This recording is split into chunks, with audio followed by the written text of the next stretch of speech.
What Really Happened with your host, Mike Rivero. You're listening to the Republic Broadcasting Network, where you'll find out what the Fukushima's going on.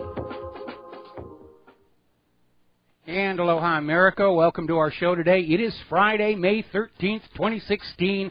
Happy Triskaidekaphobia for all of you out there. We have a lot of stuff to talk about today here. The phone lines are open, 800-313-9443. Mike is in our control room. And, of course, in hour number 3, the lovely Lady Claire will be joining us with her unique perspective on the world. Now then, as I mentioned before, it's Friday the 13th. And a lot of people think the superstition about Friday the 13th goes back, of course, to the Knights Templar, who wound up extraordinarily wealthy. They started much of what is known as modern banking practices. They invented the check, the traveler's check. They also invented compound interest, and somehow managed to get around the Christian prohibition on the usury of money by simply calling it rent.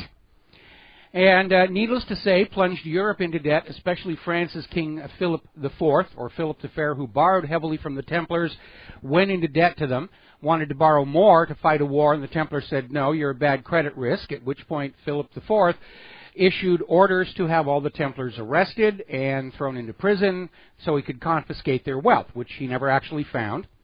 And the Templars who were in Portugal and Scotland survived because Portugal and Scotland were not of a mind to do what King Philip the Fair or the Pope told them to do. And by the way, back in 2007, the Vatican issued an official proclamation saying that the Templars hadn't actually done all the things they were accused of doing in order to torture them and burn them at the stake and steal their money.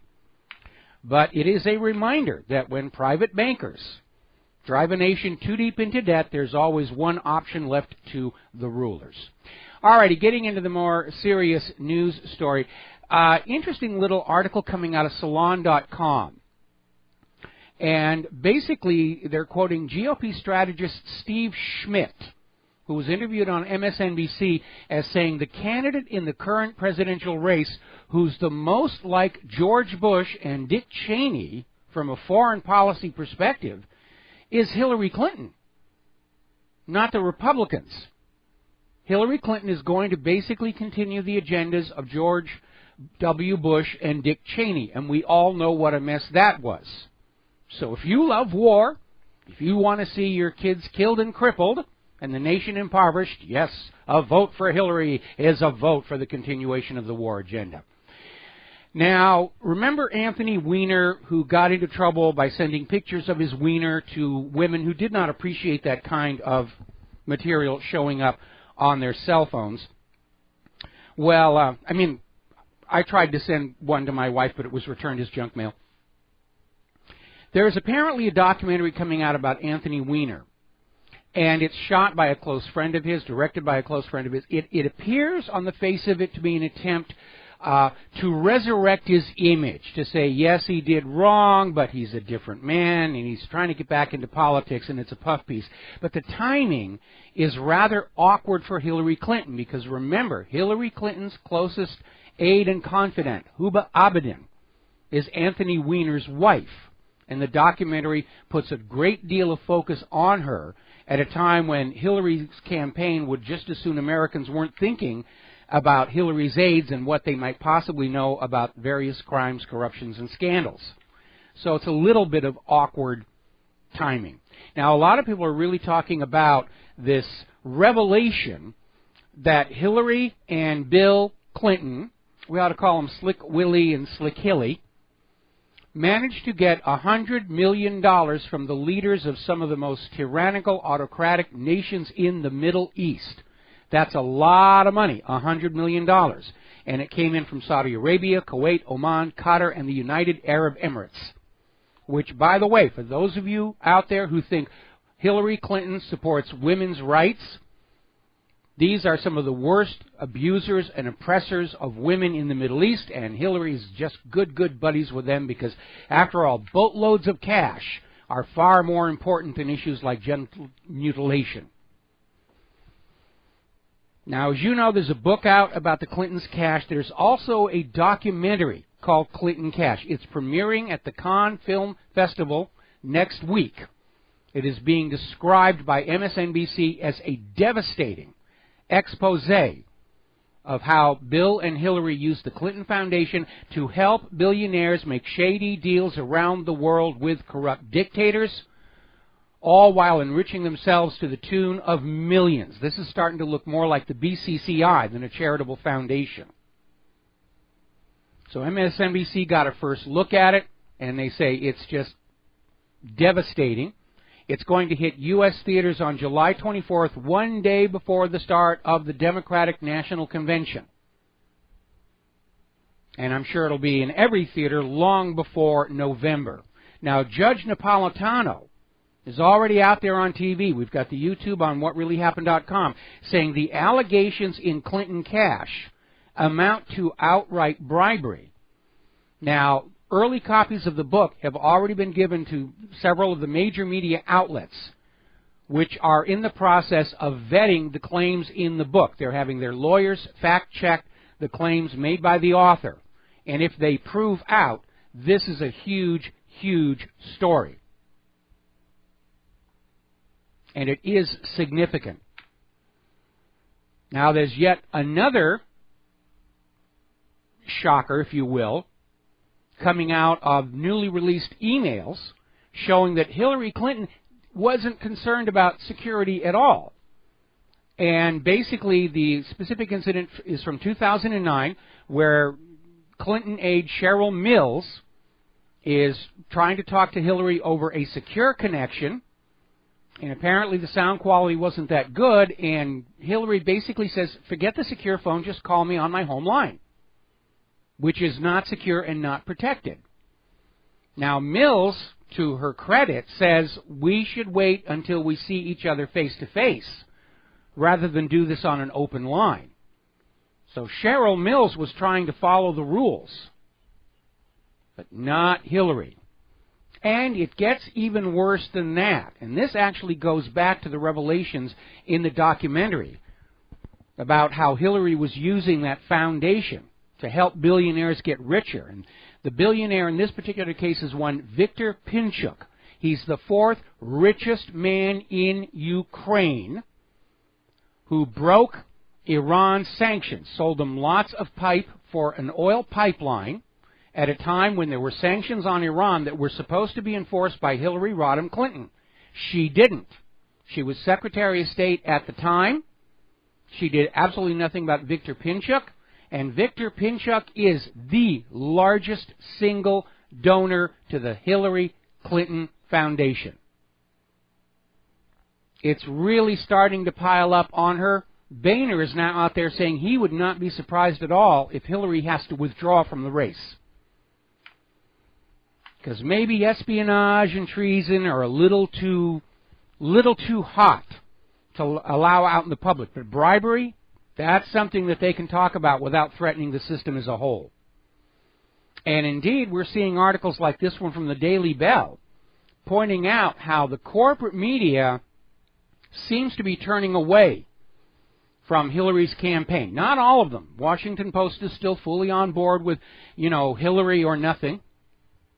But we're seeing more and more of the corporate media talking about crooked Hillary. It's almost becoming its own meme.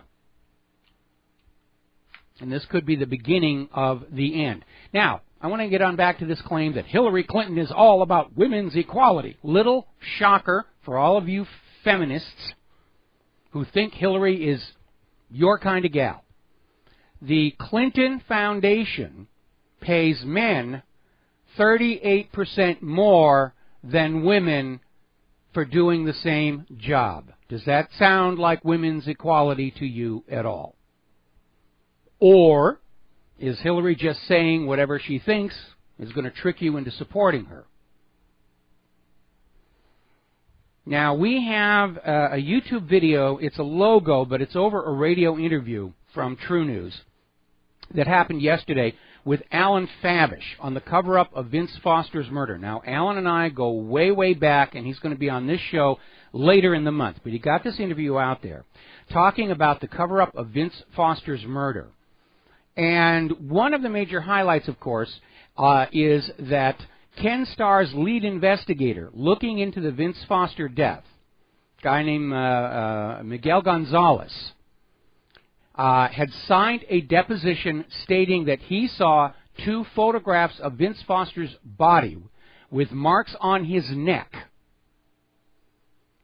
And we know that there is one medical examiner's form indicating a wound to the neck that has been whited over, which is not how you do a correction on an official legal document. You do a single line strikeout and you sign it to indicate a correction.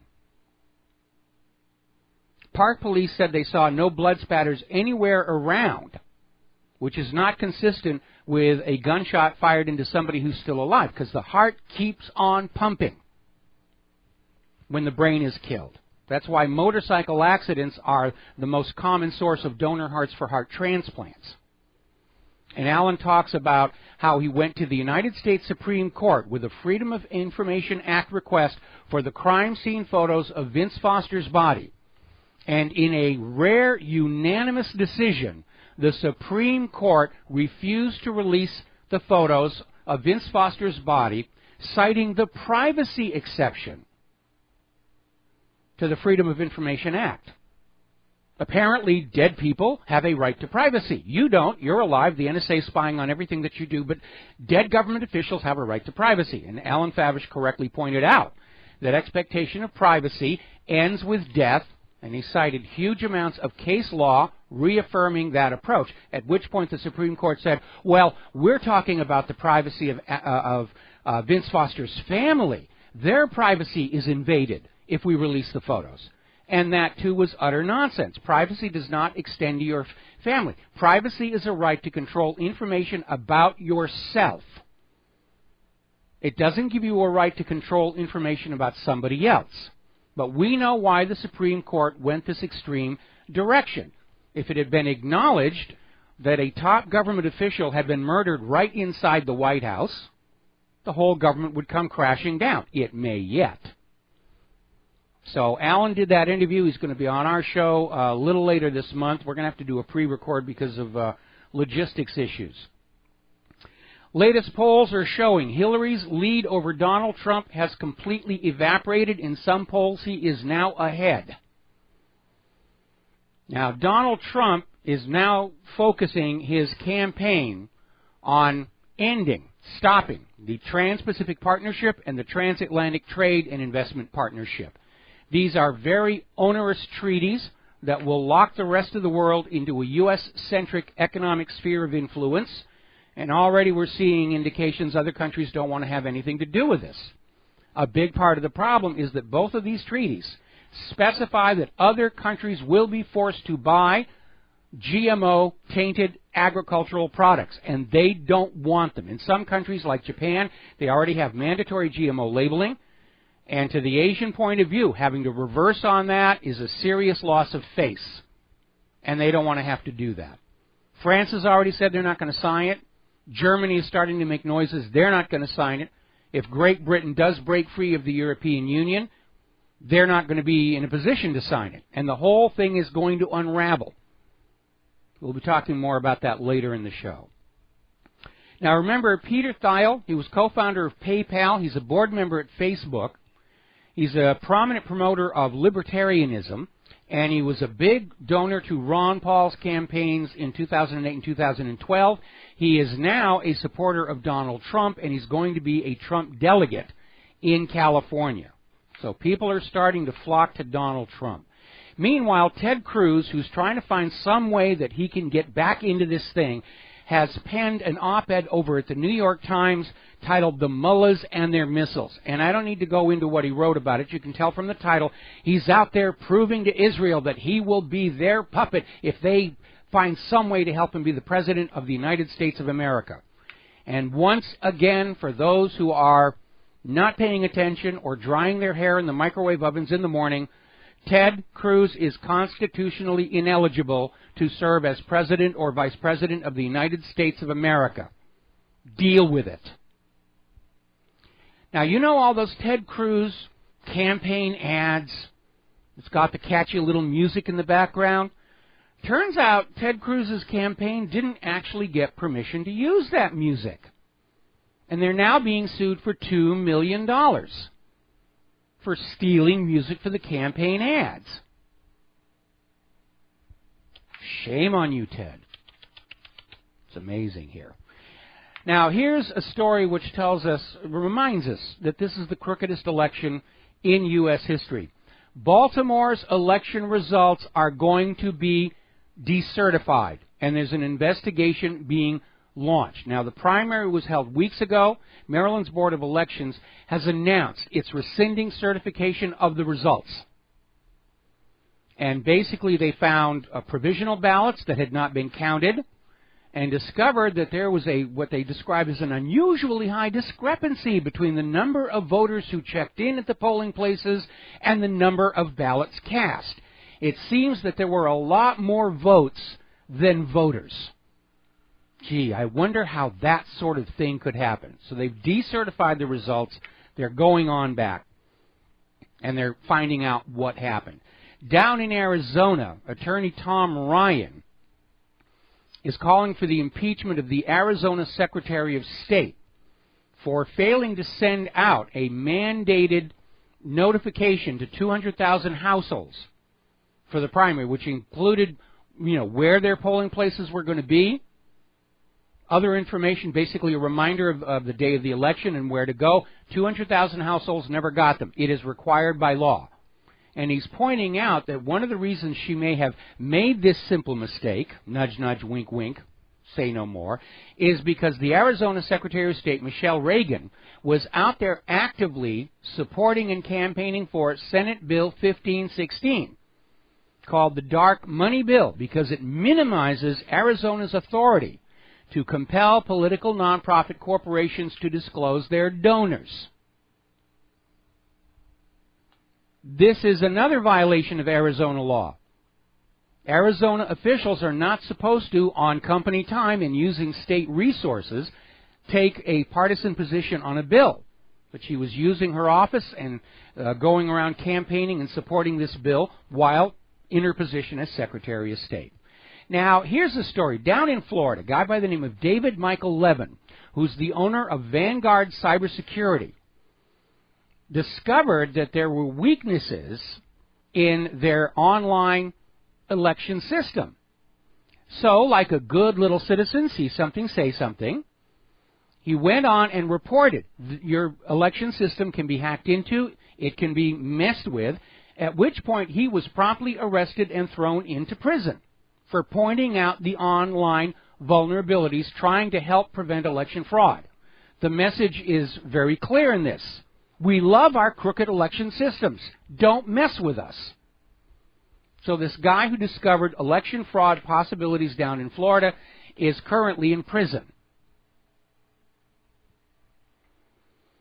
Now, turning to the war zones, it's now been confirmed Israel has at least temporarily stopped bombing Gaza because they had to go up and bomb Damascus.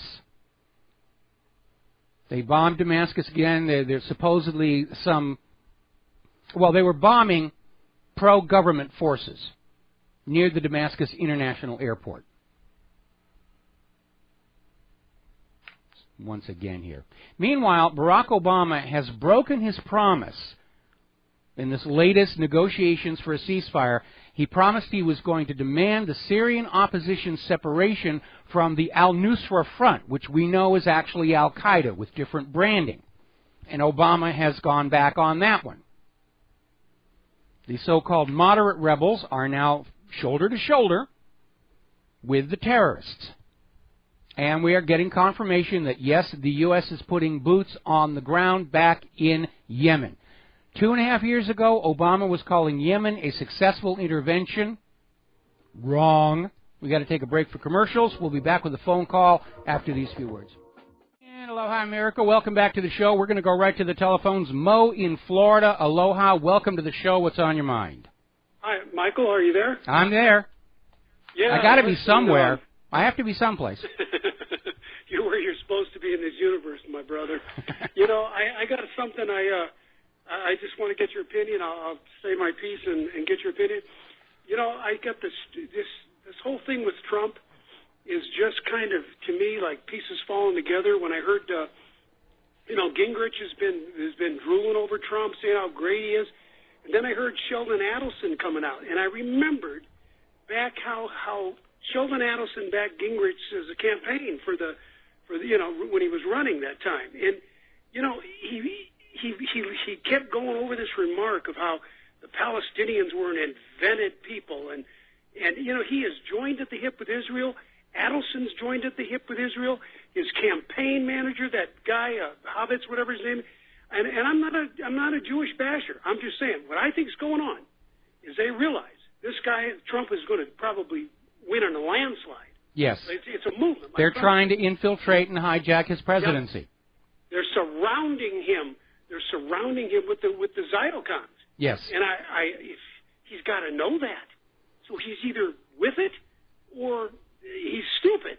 And well, there's another way of looking at it. I mean, one of the ways that Hillary's campaign knows that she can undermine Trump is to make it look like he's selling out to Israel, which would basically level the playing field, because the fact that Hillary is a total sellout to Israel is working against her. This is the election where friend of Israel is a negative thing. So they're trying to level the playing field by putting out a lot of information about Donald Trump that we have to take with a grain of salt. I've seen articles where they're already predicting 6 different vice presidents for him. They're out there claiming that Trump is already going to pick Rudy Giuliani to head the Department of Homeland Security. All of this seems to be like third-party sourcing, and it's actually a little premature for those kind of cabinet posts to be done. Normally that sort of thing happens after the convention is over and it's official. Trump has to know he's still facing a procedural fight at that convention floor, and it's really too soon to be talking about vice presidents and cabinet posts, especially because as part of the procedural fight at the convention, some of those things may be the bargaining chips, that he'll get the support of this block of people if he names this vice president and so forth and so on. So a lot of this stuff is very much up in the air, but there is definitely a concerted effort to try and craft a new image for Donald Trump that is going to undermine his popularity. Well, yeah, I totally agree with that. I mean, that could be, but to me, if we know the Mossad's involvement in 9/11, I mean, you got to be crazy and stupid not to follow those markers. I mean, it takes you right there. But what I'm saying is, wouldn't it just be? I mean, Adelson and Netanyahu are buddy. They're the biggest buddies of all time. They're like joined. They are joined at the hip. Don't you think they sit down with Trump and say, hey, look, we did 9/11. You really want your whole family? You do what we tell you, or you're all dead. If they're going to kill 3,000 plus Americans in New York City, who's Donald Trump? He's nobody. Well, we know that Israel was one of the players in the John F. Kennedy assassination because Kennedy was trying to keep Israel from acquiring nuclear weapons.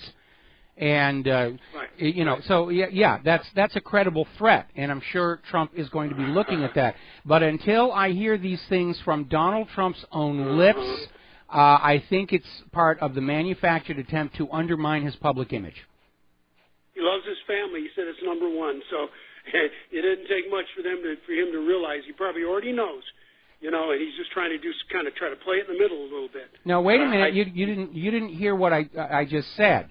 We're seeing a lot of people making these statements on behalf of Donald Trump. We're not hearing them from Donald Trump himself. And until we do, I tend to sort of discount these claims that people know what's going on, okay?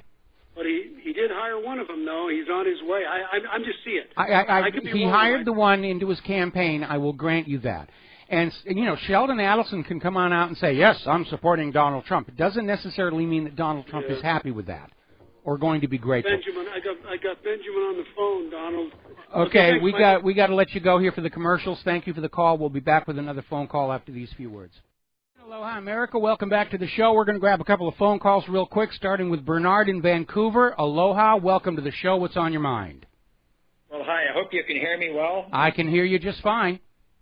Okay. Well, I want to thank you for your show because it helps get me through some hot afternoons on the job. Today's my day off, so It really helps. And the benefit of your new network, I can listen to you on a phone line. I don't have to use any data. I was very happy to pay a gigabyte a day to listen to you before. But anyway. Well, what you ought to do is call your local talk radio on-air station and tell them that they have to carry my program. Then it's going to be even easier for you. Well, listen, I'll be very honest with you. If you can get on a Canadian radio station when even Dr. Laura couldn't get on, I'll give you, whatever. We're the most restrictive. Anything, if you criticize Israel saying it's gays, you're dead in the water. But anyway, I had something to contribute. I call it bad news and good news. The Flint water situation is actually worse than most people think. And the reason I mention that, I know this file really well, and I'm going to quote a very credible source, the Fluoride Action Network. They point out, and it's true, the corrosive effect of fluoride, which is even more toxic than lead in the first place.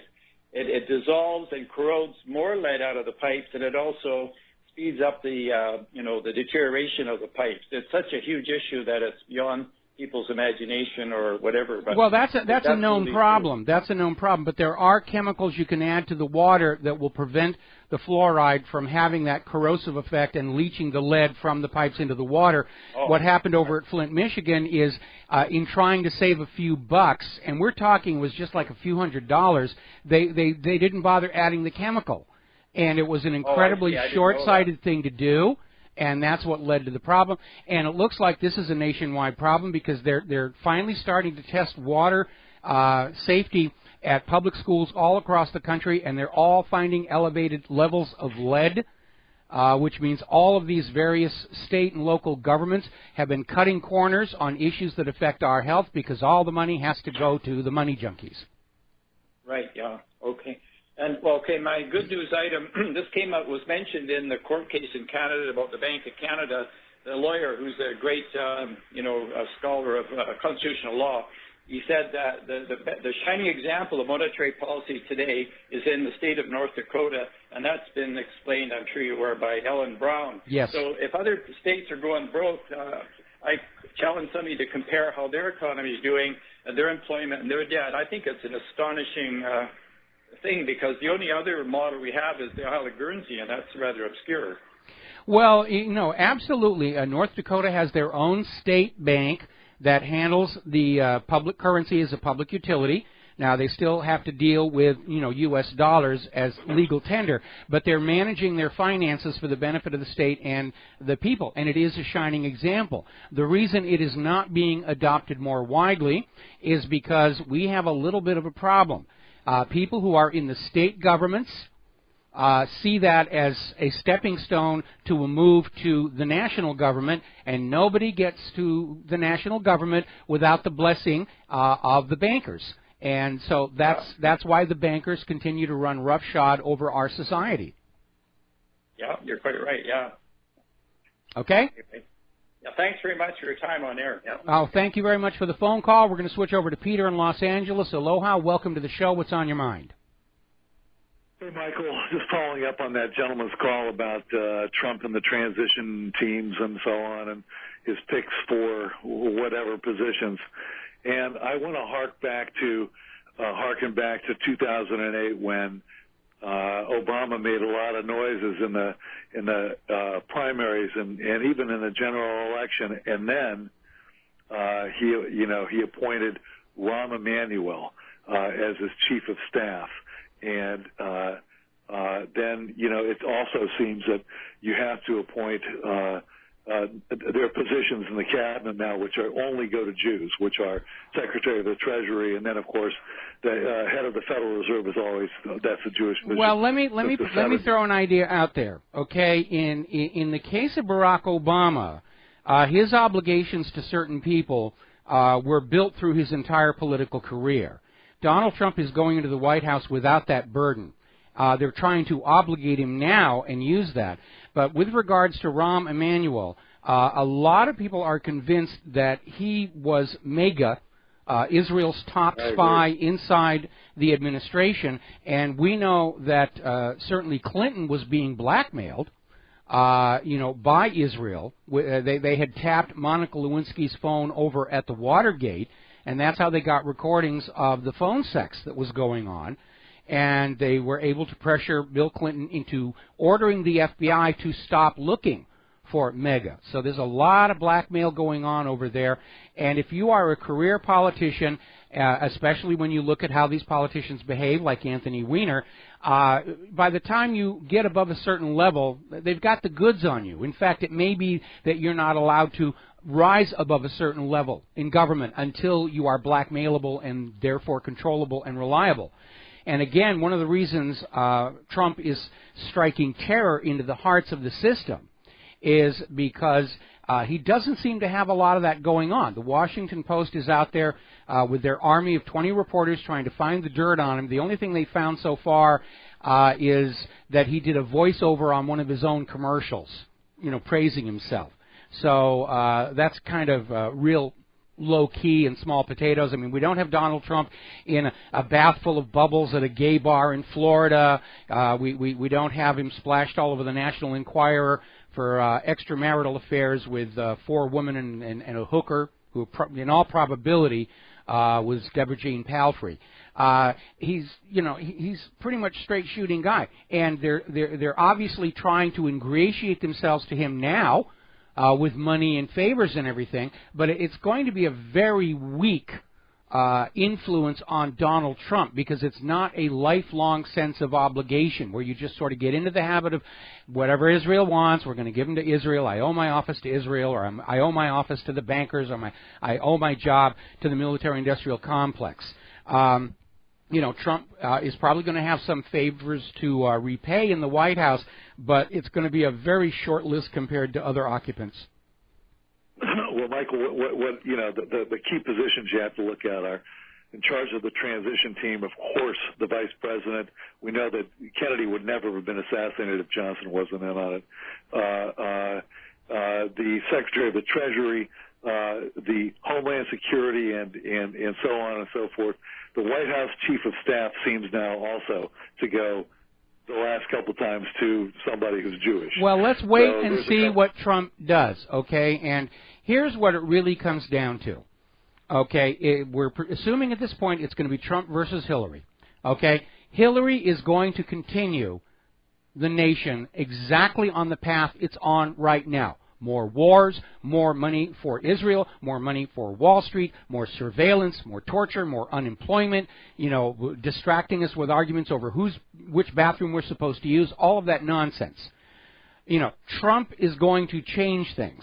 We don't know how much, but any change is going to be an improvement.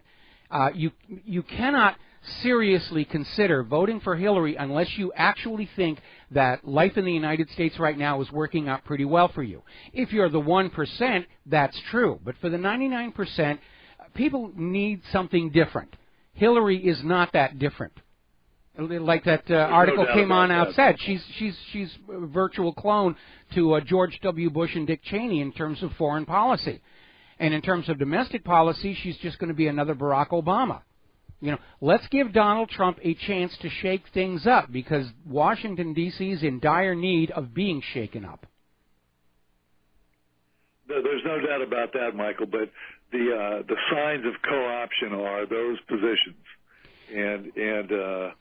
I understand that, but I think Trump is probably aware that's exactly what they're trying to do, and he's probably going to play them off of each other. And I have a lot of people who are always writing in saying, oh, well, Trump should have gotten up at AIPAC and said Israel's doing all these horrible things. Actually, Trump was playing into this sort of twilight zone that's out there that most Americans aren't aware of. And it really comes down to this. We know that there are rabid pro-Israel people in the United States like Sheldon Adelson. But overall, Jewish Americans are not on board with what Israel is doing, both for moral reasons and because they feel their own personal lives and business and livelihood are being threatened the more Israel's aggressions get out there. And so there's not as much support for Israel among the average American Jewish citizen that you might think. And Trump's speech to AIPAC was sort of aimed at that group, who basically said, okay, he's not going to be harmful to Israel, but he's pulling back and saying, let's let things settle down. Now, if you look at the Israeli media, they are absolutely frothing at the mouth that they want Trump out, they want Hillary in, and a gap, the devotion gap, if you will, to Israel. That's where Trump aimed his speech. He's a lot smarter than his... I grant you that's what you're saying is I think generally true. Yeah. But what I truly, really resent is the general Jewish population who allows everybody's career to be ruined, that allows people to throw around the anti-Semite Jew-hating thing, that wants to, that allows all this career, murdering that happens. Well, we definitely find it objectionable. We definitely find it objectionable. But remember, it is a core principle of the Jewish faith that you never publicly criticize another Jew, and a lot of people will just take that silence as meaning that the American Jews support what's going on. It's not actually true. A lot of them are very unhappy with that. Well, it could have the same end result. Peter, hang on just a second. Okay. Yes, that silence is being misinterpreted, and it's going to lead to trouble. But when I was in Hollywood, I did know a lot of Jewish people. In fact, my dearest, closest friend was Renee Valente, who just recently passed, so I can talk about it now without causing her harm. And we would talk about politics a lot, and she was very, very concerned that what Israel was doing was going to have a backlash against Jews in America who didn't really agree with it. And she said, yeah, but we're not allowed to talk about it because of our faith and everything. Anyway, listen, Peter, I got to let you go. I've only got a short time before Claire is in here, and I got a bunch of stuff on the talking points. Thank you for the phone call. We're going to let you go. And again, unless it's coming out of Donald Trump's mouth, I would take everything that you're seeing coming out of the corporate media with a grain of salt in terms of who is supporting him and who he's going to have on his cabinet, because the names keep changing anyway. I've seen 6 different names. This is going to be his vice president. We know Newt Gingrich very much would like to be Donald Trump's vice president and then hope that an asteroid falls on Air Force One, but I don't know that Donald Trump is going to be very open to that idea. First of all, because the vice president should be more of his life insurance, as David Duke suggested. Second of all, I think Trump understands that Newt Gingrich is not as popular with the American people. And I think Trump is going to want to get a vice presidential candidate that the American people are going to see as reinforcing Trump's attitudes on immigration and the economy and the wars, so that something bad happening to Donald Trump will not significantly change the tone of the administration. Donald Trump, I think, understands that if he gets a vice president that represents the establishment, he's painting a target on his back. He's smart enough to know that. All right, now then, getting on to the international news. We were talking yesterday about how it looks like we're going to see a war pop up out of nowhere in the Republic of Srpska, which I was chastised by email that that's not exactly the same thing as Serbia. And so now it's come on out that the unrest in the Republic of Srpska is being stirred up by the Open Society Fund of George Soros. So this is another covert coup d'etat, destabilize a country, kick out the elected government, impose another puppet ruler. Soros is all fully on board of that New World Order, one world government. So he's out there to destroy nations as rapidly as he can. Because you got to bulldoze the old before you build the new. Well, sounds really good if you're the one driving the bulldozer. But frankly, for you and I, we're facing that bladed end and those treads coming right at us and our kids. Now, down in Brazil, more and more revelations that the fall of the president down there was a covert CIA operation, and one of the dead giveaways is that Brazil's new acting president, Michael Temer, was an informant for U.S. intelligence agencies. He's a U.S. asset. This is another classic takedown, coup d'etat, kick out the elected government, put in a U.S. puppet ruler. It doesn't get more obvious than that. Meanwhile, over in Egypt, the U.S. is now delivering armored MRAP vehicles to the Egyptian military. and not exactly sure why. They're expecting war in the Sinai, could be.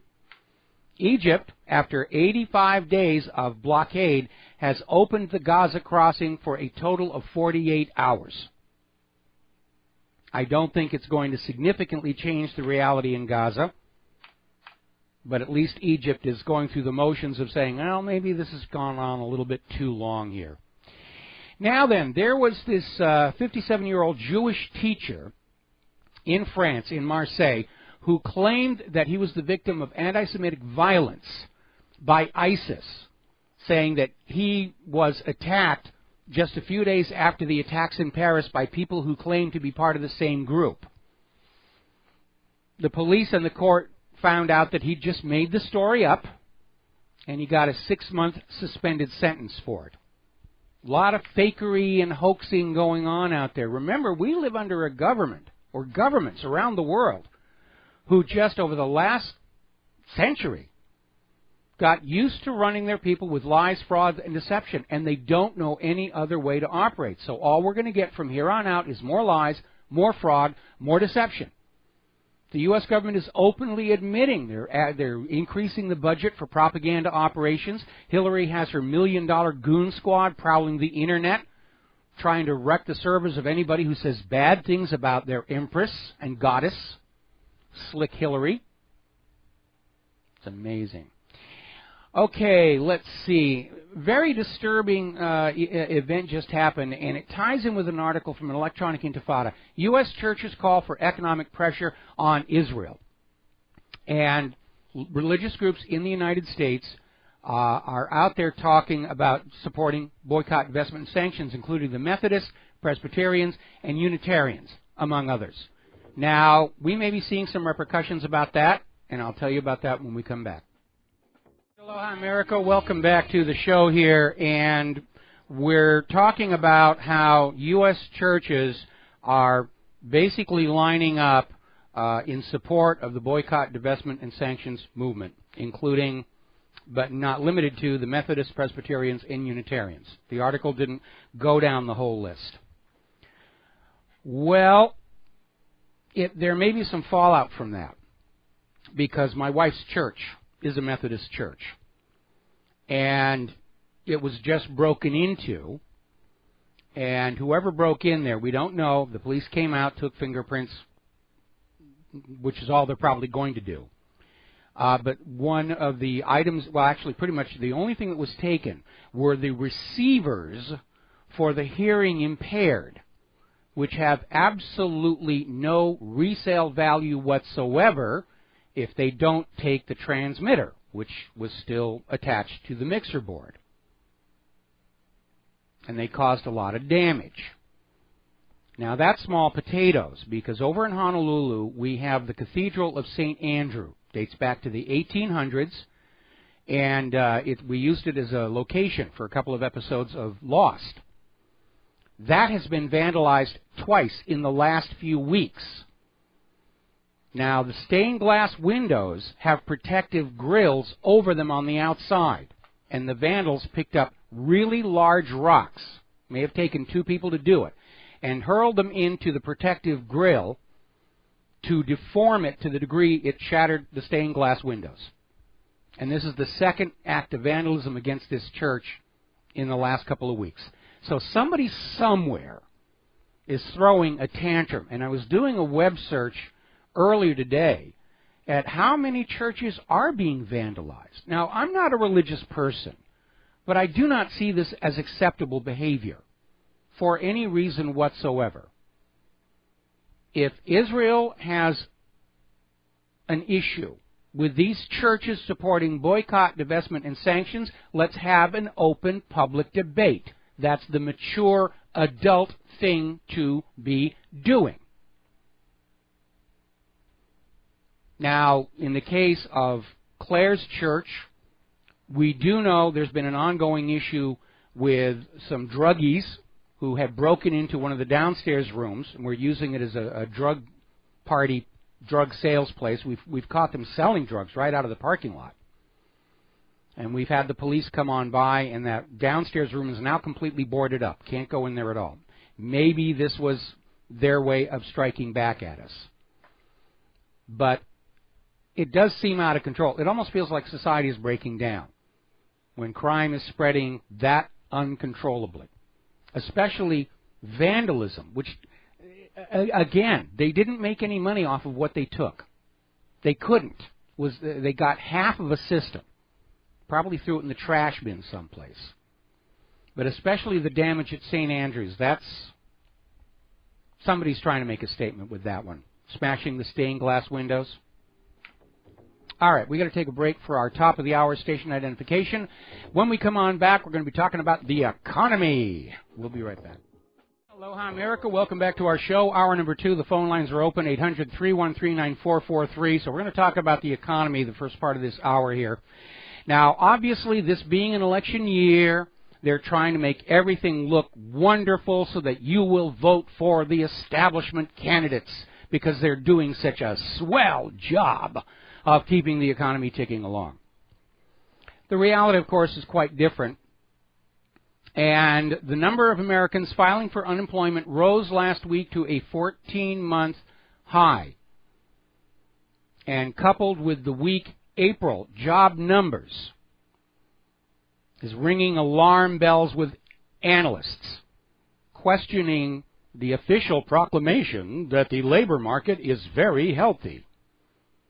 And more important, the sustainable long-term strength of the so-called bull market. I don't really think there's a bull market. It's mostly rigging.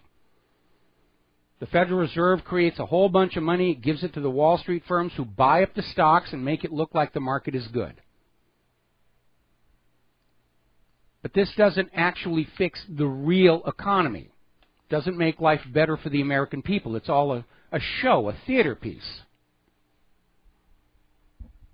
Now, Janet Yellen has officially come on out and said that she is not going to rule out negative interest rates, in which if you have a savings account in the bank will help itself to little tiny nibbles of your money for the privilege of having your money in their bank.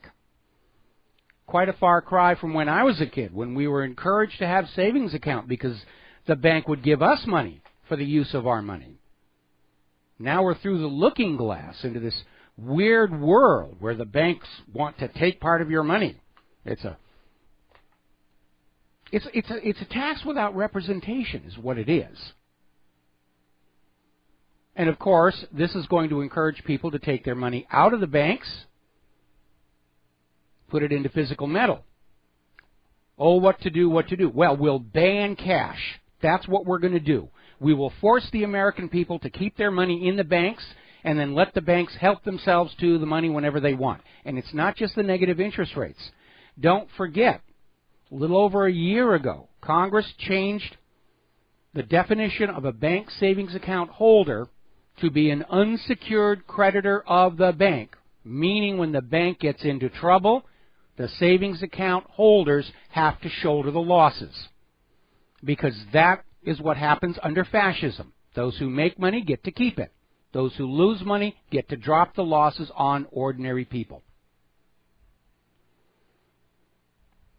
And we're getting more confirmation. It's a crooked system. They're all crooks. 2 former Deutsche Bank corporate brokers have been sentenced to one of the longest prison terms possible for insider trading over in Great Britain. Now, here in the U.S., of course, nobody got arrested over this insider trading scandal. We can't arrest bankers in this country. They're sacrosanct. They're above the law. They're gods incarnate. But over in Great Britain, Martin Dodgson and Andrew Hind are going to be in Wandsworth Prison, which is apparently one of the really nasty ones. It's not a country club. They're going to be there 4.5 years for what the judge called persistent, prolonged, and deliberately dishonest behavior. Is there any other way? Remember, a few years ago, a magazine actually interviewed people on Wall Street and asking them, are you committing fraud? 25% of them were open about it. Yeah, of course we are. And they went on to say, if we weren't committing fraud, we wouldn't still be in business.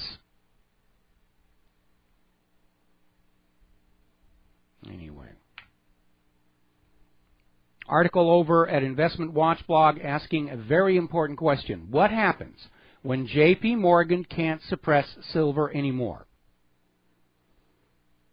Now, what hopefully is going to happen is somewhere, some country that got burned in all this rigging of silver and gold prices, they're going to have the gonadal tissue to throw some of those riggers into prison. And yes, here in the United States, they're going to go on saying, we're untouchable, we can go on doing it. But getting cooperation from the rest of the world, which is necessary for rigging global silver and gold prices, is going to melt away. And the metals are going to break free from all these shenanigans. And the price of physical is going to go right through the roof. There's going to be an attempt to cash in all those paper contracts, and the metal just won't be there. And we know what the U.S. government will do because they've done it before. They will outlaw the possession of investment metals by the American people, order you to turn them all in, and try and save the fraudsters that way. The problem is there isn't enough. Gold futures contracts are leveraged something insane number, like 500 to 1. No other commodity would ever be allowed to be leveraged that high. There are paper contracts for 500 ounces of gold for every 1 real ounce of gold that is out there. Now, as you know, Chelsea Clinton's husband has had a little bit of a whoopsie. They set up a hedge fund that was betting on the recovery of the Greek economy, apparently not really understanding that the IMF and the ECB are driving Greece and all of Europe down into dirt poverty. And they're never going to let them go. And so Mark Mezvinsky wound up losing nearly $25 million. And he's not going to apologize. He's just shrugging it off. And you need to remember, Mark Mezvinsky's father went to jail for fraud. Might be time for an audit to see if that $25 million really did just vanish into Greece, or if some of it found its way down to Panama. I think that's a valid, legitimate question here. Now, here's a very interesting analysis, also from Investment Watch blog. And it says the reason the United States is pushing the Transatlantic Trade and Investment Partnership and the Trans-Pacific Partnership as hard as they are is because of the corporate protections in there. Because they know the debt is unsustainable. They know there is a crash coming. And if the crash happens and they do not have those corporate protections in there, Wall Street is going to be sued by every nation on planet Earth for all the frauds they've been committing all this time. And they ought to be. Bankers shouldn't be above the law, especially when they're openly contemptuous of concepts like honesty and fair play. These people are exhibiting addictive behavior, and they should be treated like any other addict. Heroin addict, out of control, put them in treatment, put them in jail. Cocaine addicts, meth addicts, doesn't really matter. We know money is addicting. And you want to know the way to tell a money addict from somebody who simply gets rich from hard work. The people who get rich because they make a good product or they make a wonderful movie, those are not the money junkies. The money junkies are the ones who are out there gaming the system to suck wealth out without returning anything of substantive value to society. Those are the money junkies. And we need to recognize them, that they are seriously ill, despite their fine clothing and expensive cars and wristwatches and all the rest of that. They're still seriously ill people, and they're a danger to society. I mean, when you look at the upper-level drug lords, they decorate themselves with gold and jewelry. I remember there was that the drug lord, the woman drug lord down in Florida, had a MAC-10 machine pistol, gold-plated, encrusted with diamonds and emeralds. It's in the FBI's gun collection now. Dressed fine, looked good, big fancy cars. It didn't cover the fact that they were still criminals. And I think we need to understand that same thing about most of those people on Wall Street. Now, here's an article that came out of the Denver Post, and this is not confined just to Colorado. We're seeing it literally all over the world. And they're bemoaning the rise of the sugar babies college students. And there are now apparently online websites where young girls who are trying to go to college and they can't work all the jobs to pay for tuition and boarding, and they don't want to go into those student loans, are literally offering themselves to older men who will enjoy their company, whatever that is supposed to mean, in exchange for assistance with living costs and tuition. And this apparently is now socially acceptable among young women, and I guess some young men, on college campuses. We had another name for that sort of behavior back when I was in school. And this erosion of morality, this erosion of self-respect, is what happens when money junkies decide that education shouldn't be about education. It should be another privatized, money-making, profit-generating, plunge them on the debt hook scam, which is making Bernie Sanders' call for more subsidized education seem like a really good idea. Now, over in Europe, the friction and hostility and anger over immigration continues to grow. Apparently in Denmark, there was this Danish minister, and in a mainly Muslim area of Copenhagen, there was an altercation where Muslims were apparently harassing local business owners demanding free things. And the Danish minister just said, look, it's time for you to get a job and behave yourself. And she's right. When you go to another country, either to move there or just for a visit, common courtesy is you learn the local language, you are mindful of local customs, you respect the local points of view. You can have polite discussions where you differ in opinions, but you don't go into somebody else's country, act like thugs, and then scream you're being oppressed when they ask you to leave. I had a chance to work in many places in Europe back in the 1980s, and I crammed to learn German and Italian, and even though I wasn't very good at it, they respected the fact that I was making the effort. I wasn't running around saying, why aren't you talking English? By the way, most of the people in Europe, even back then, spoke excellent English as a second language. In fact, they spoke better English than a lot of these illegal immigrants we have right here in the United States of America, where it's the official language. Meanwhile, a report coming out, Germany is now tracking dozens of embedded terrorists among the migrants who breached their border. It's a pretty good bet they don't have all of them, that some got through that they didn't notice. Now, there is a wonderful movie, very well produced. It's called Brexit the Movie.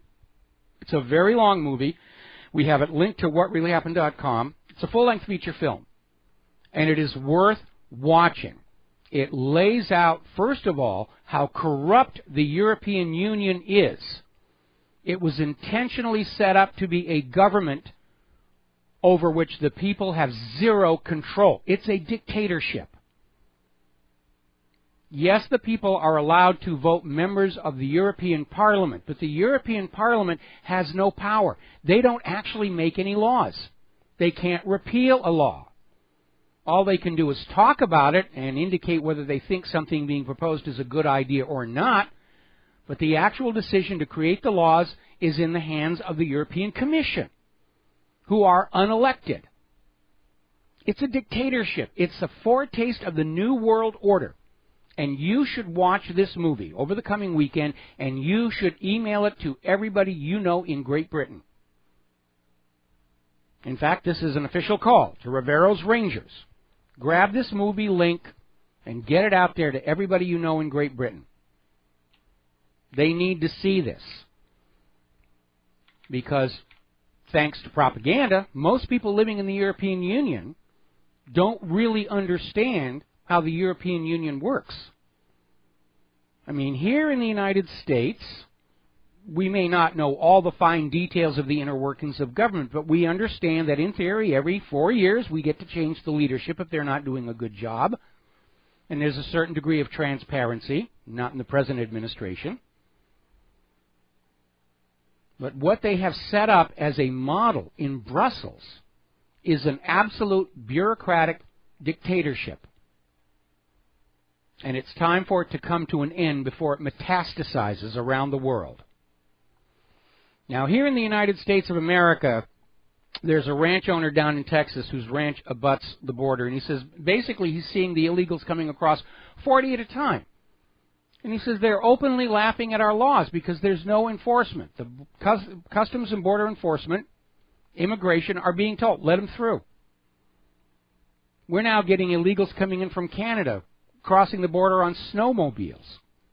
It's a wide open situation here. And we have people coming in who are not a benefit to our society.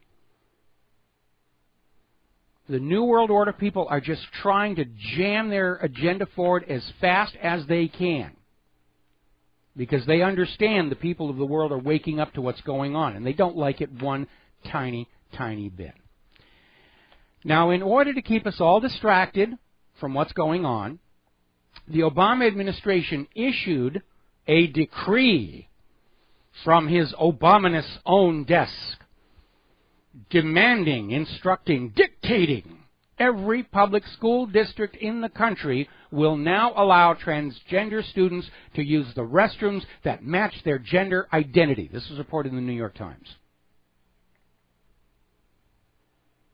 Obama has declared, and you must obey. I would imagine that Obama has more important things on his mind right now. Clearly, they're trying to kick up a controversy. Or maybe the Democrats are just desperate enough to try and court the transgender, I want to use the girls' restroom vote or something. But they're manufacturing a controversy, and they're hoping that we're going to be arguing about this back and forth, back and forth, back and forth. The reaction was instantaneous. The Texas governor said he's absolutely not going to go along with this thing, and saying Obama is not a king. And as far as his imperial edict, it's gone right into the shredder, as well it should. They're trying to destroy social cohesion. They're trying to erase our sense of self to make us easier to control. And apparently, in an upcoming issue of Sports Illustrated, famous for its swimsuit issue, and these days a lot of those girls aren't even wearing swimsuits anymore. They're just body paint. But they're going to have Caitlyn Jenner is going to pose nude on Sports Illustrated, draped only in the American flag.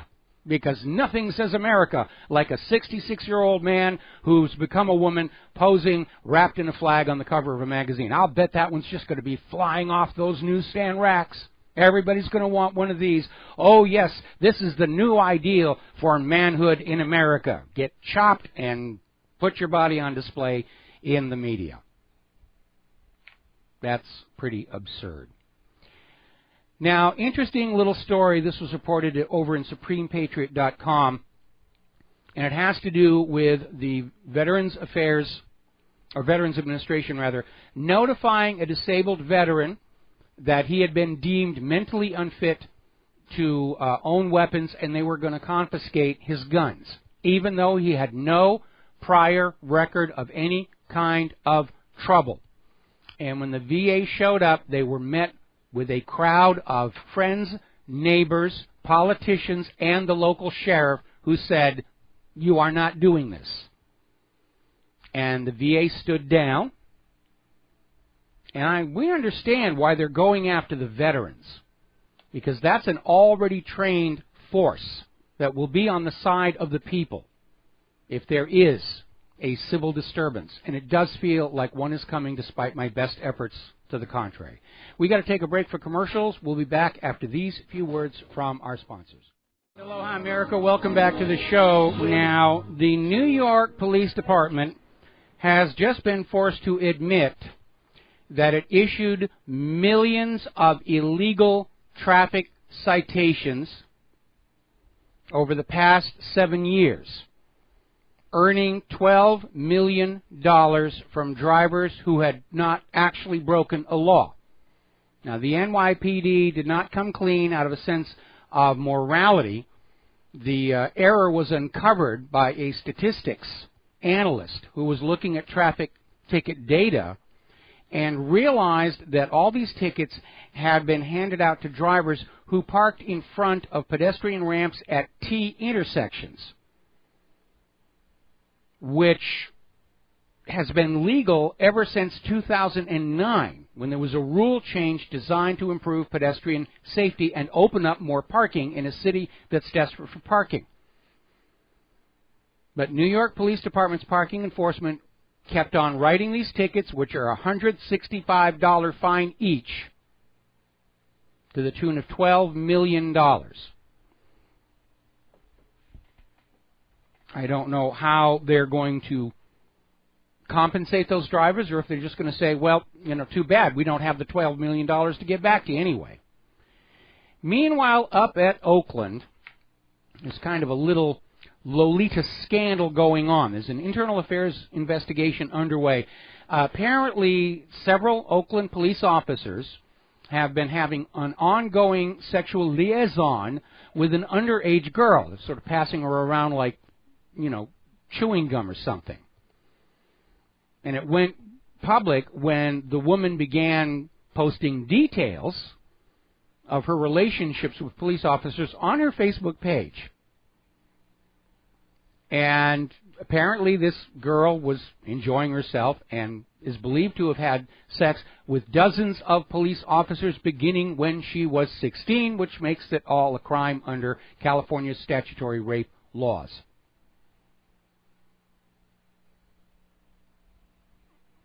It's not exactly a very good image of the boys in blue, or in some cases black here. Speaking of black, the Milwaukee public schools has included almost $500,000 in their planned expenditures for 2017 for Black Lives Matter. Now, I thought Black Lives Matter was a political movement, a somewhat racist one, because it implies that white lives do not matter, or yellow lives, or red lives, or peach, taupe, and mauve lives don't matter. It's an inherently racist operation. And the Milwaukee Public School apparently is budgeting almost $500,000 for Black Lives Matter events and propaganda in the school. Whatever happened to reading, writing, and arithmetic? Now, if you are a fan of the BBC, and sometimes I am, I was a huge fan of the original Top Gear. I don't know how I'm going to feel about the new Top Gear, which again has been delayed because of difficulties with their new host, who apparently is much worse than Jeremy Clarkson, but BBC doesn't want to admit that they were wrong to let Clarkson go. Apparently there's a major shakeup coming there, and the shakeup will basically see the governing trust removed and replaced with what is described as a unitary board of governors, at least half of which will be government appointees. Whether that will be an improvement or not remains to be seen, because it was under that governing trust that BBC News reported on the collapse of World Trade Center Building 7 26 minutes before it actually happened. Down in the Gulf of Mexico, more trouble for them. Shell Oil has had an oil spill down there, 2,100 barrels of oil in the Gulf of Mexico, and they've had to shut all the wells that flow to the Brutus platform. Maybe an undersea leak. We don't have the details. We also don't know that the spill ended at just 2,100 barrels. Now, they don't have an exploding platform like they did with the Deepwater Horizon, but we'll have to keep an eye there. We'll be right back with a phone call after these few words. Aloha, America. Welcome back to the show. We're going to go right to the phones to John in Barbados. Aloha, John. Thank you for waiting. What's on your mind today? Well, Michael, aloha. Thank you for having me again. Yes, I'm looking at that Brexit, the film. And I think the best thing that can happen with that film is that it's overdubbed in French, German, Spanish, Italian, and Greek, and pushed out to all those nations. I'm sure it will be, and but again, most people in Europe do speak English along with their own indigenous language. So I don't think it's not the problem it would be here in the United States of America. Yeah, I agree to a certain extent, yes. The other one is this 5 ways to combat anti-Semitism. Oh, that's a good video, yes. That is the best piece of information that should be pushed out to all our Jewish friends so that they understand where we are coming from when they claim we are anti-Semite. It is a very good examination of the phenomenon. And basically, in a nutshell, the guy is saying that there are all these double standards where one thing is okay for Israel and for everybody else it's got to be different. And when we say, hey, that's a double standard, oh, you're being an anti-Semite. It's worth watching. That's another one worth watching. But I thought the Brexit, that's number 1 on the list, but how to cure anti-Semitism, I think, is a number 2. Yeah, well, I watched both all the way through, and both are very informative and actually tackle issues in some respects which are taboo. Well, you know, I live in Hawaii where the idea of taboo is part of the culture, or kapu is actually the variation of the word in this particular Polynesian language. I don't think there should be such a thing.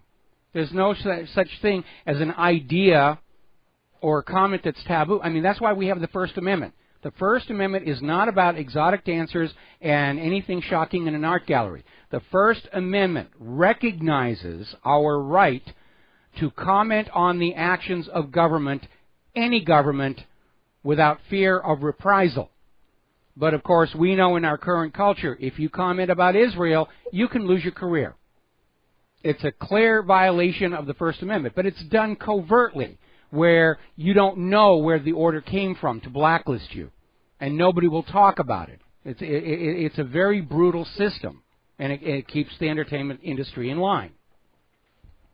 Well, this history that we're looking at, I mean, the history of Judaism in Europe, you know, it's amazing that the number of times, because of this sneaky way they operate, how many times they've been thrown out of nations, and yet they never look into themselves to see why. Oh, it's always outside. It's always the Christians. It's always the Muslims. You know, and I actually, some years ago, I put out a list of all the expulsions or persecutions the Jews have suffered throughout history and all the different places they've been.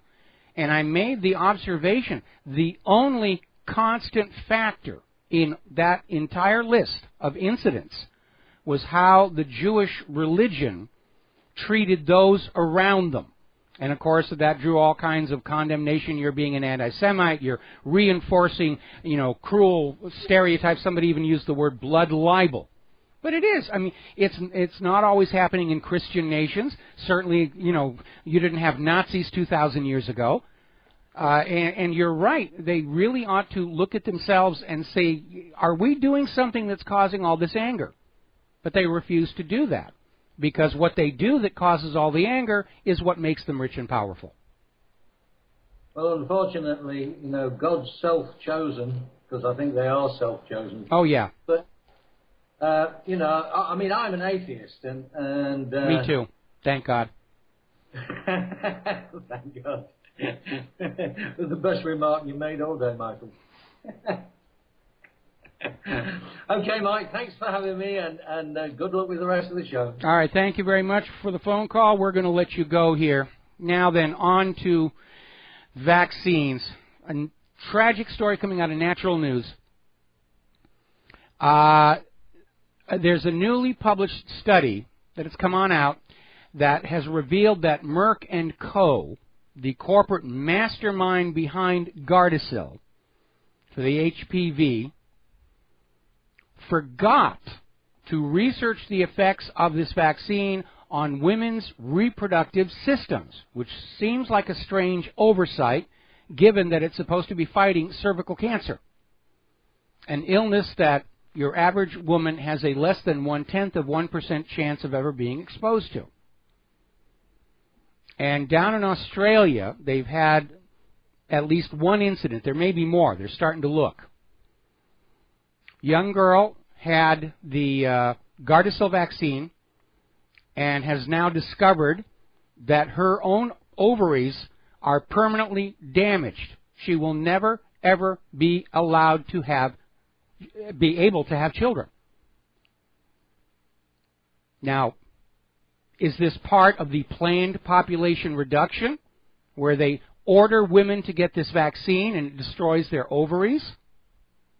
Or is it just rampant greed and recklessness that has become the hallmark of the modern pharmaceutical industry?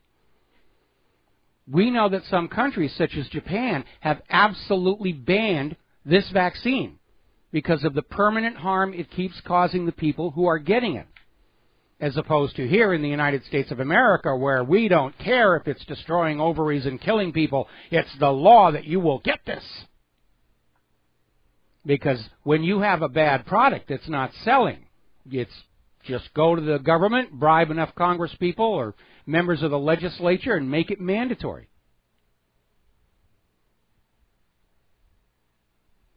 Now, up in Canada, they're going down the same route. You will have these vaccines. We don't care if they're hurting you. We don't care if they don't work.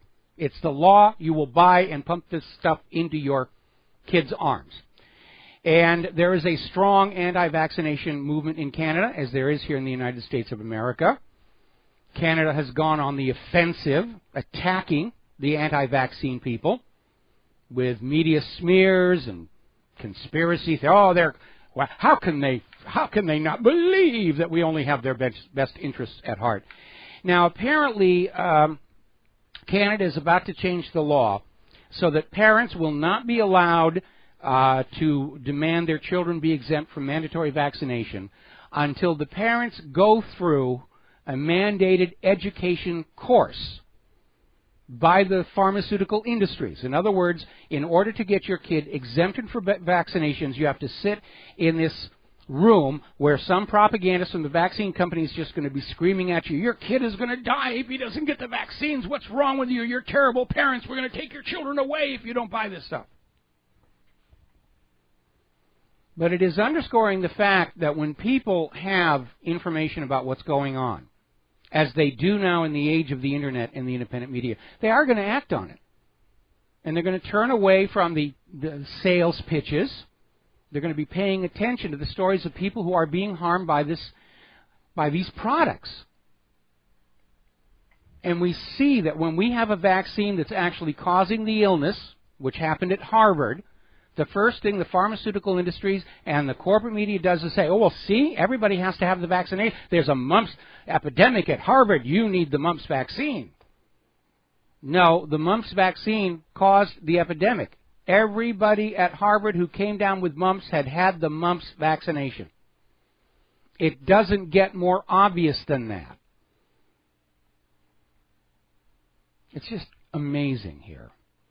Another article that's coming out of Activist Post, and they're talking about Huffington Post and how they are definitely in the pockets of Big Pharma because they had this blogger, columnist, longtime blogger, Lance Simmons, wrote an article about the new documentary Vaxxed.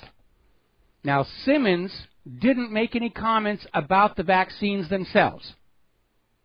He merely pointed out that the Vaxxed documentary is about the CDC whistleblower who admitted that the CDC's report that claimed there was no link between vaccines and autism was a fraud.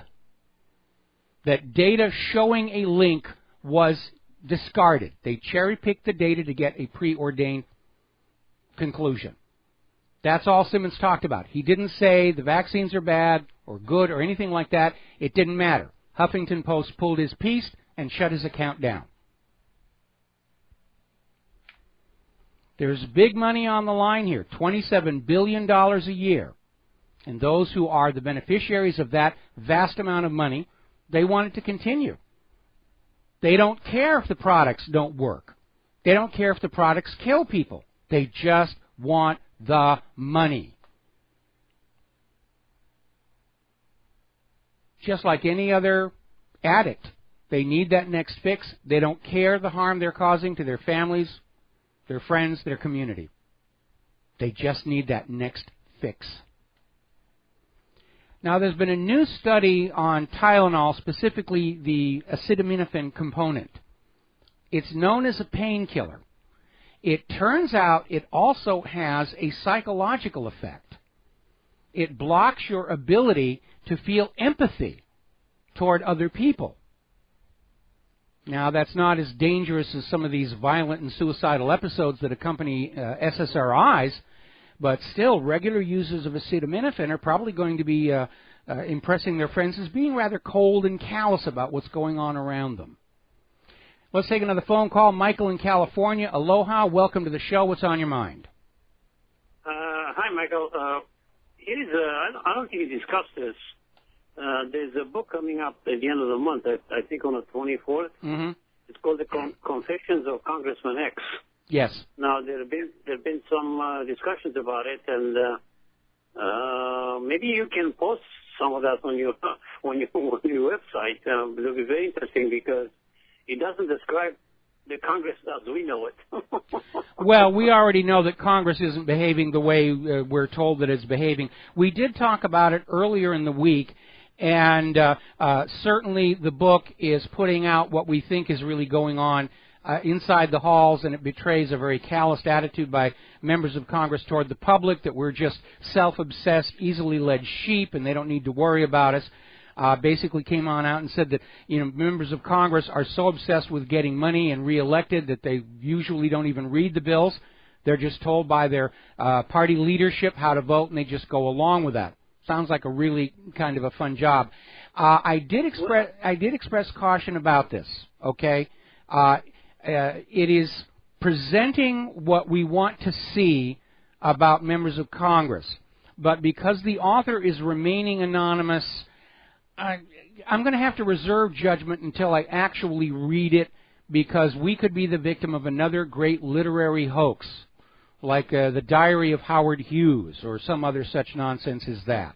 So until I actually read the book, or until somebody in Congress comes on out and says, I'm the author, I don't know why. I'm feeling like we need to be careful with this. Well, I don't know. We know what's going on because even Nancy Pelosi said that she didn't have the time to read Obamacare.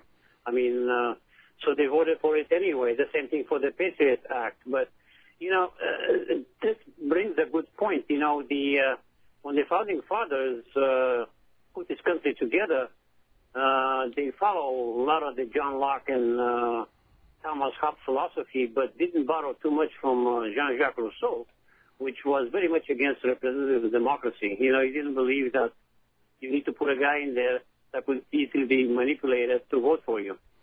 So that's the thing to keep in mind, that our system seems to be very easy to corrupt. That's what I'm trying to say. Oh, there's no question about it. I mean, that was the reason the Founding Fathers didn't want a centralized government, because it becomes a one-stop shopping center for all the corrupting influences in society. They wanted power and authority diffused across the entire nation in order to protect the nation from those who would hijack the government to their own purposes. But, of course, starting with the Federalist Papers, they start saying, oh, no, we need a strong central government. The states must be subordinate to us. And over the years, they have hammered away at states' rights and states' autonomy.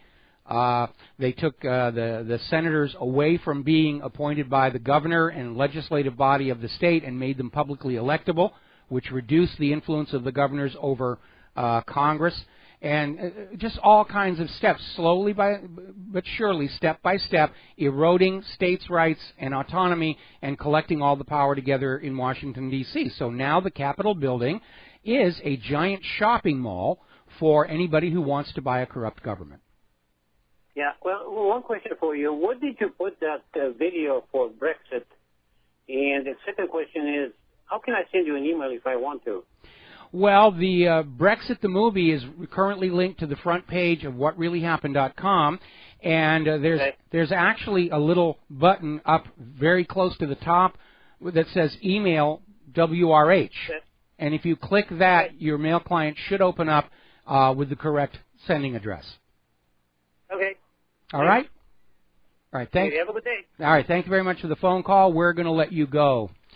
Now then, another article that came out of drcircus.com, basically saying that in terms of just looking at the body count, doctors and hospitals have declared war on their patients.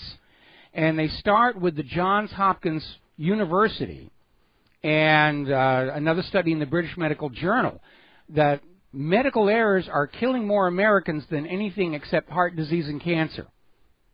Doctors are killing more Americans than criminals and terrorists and the uniformed police put together.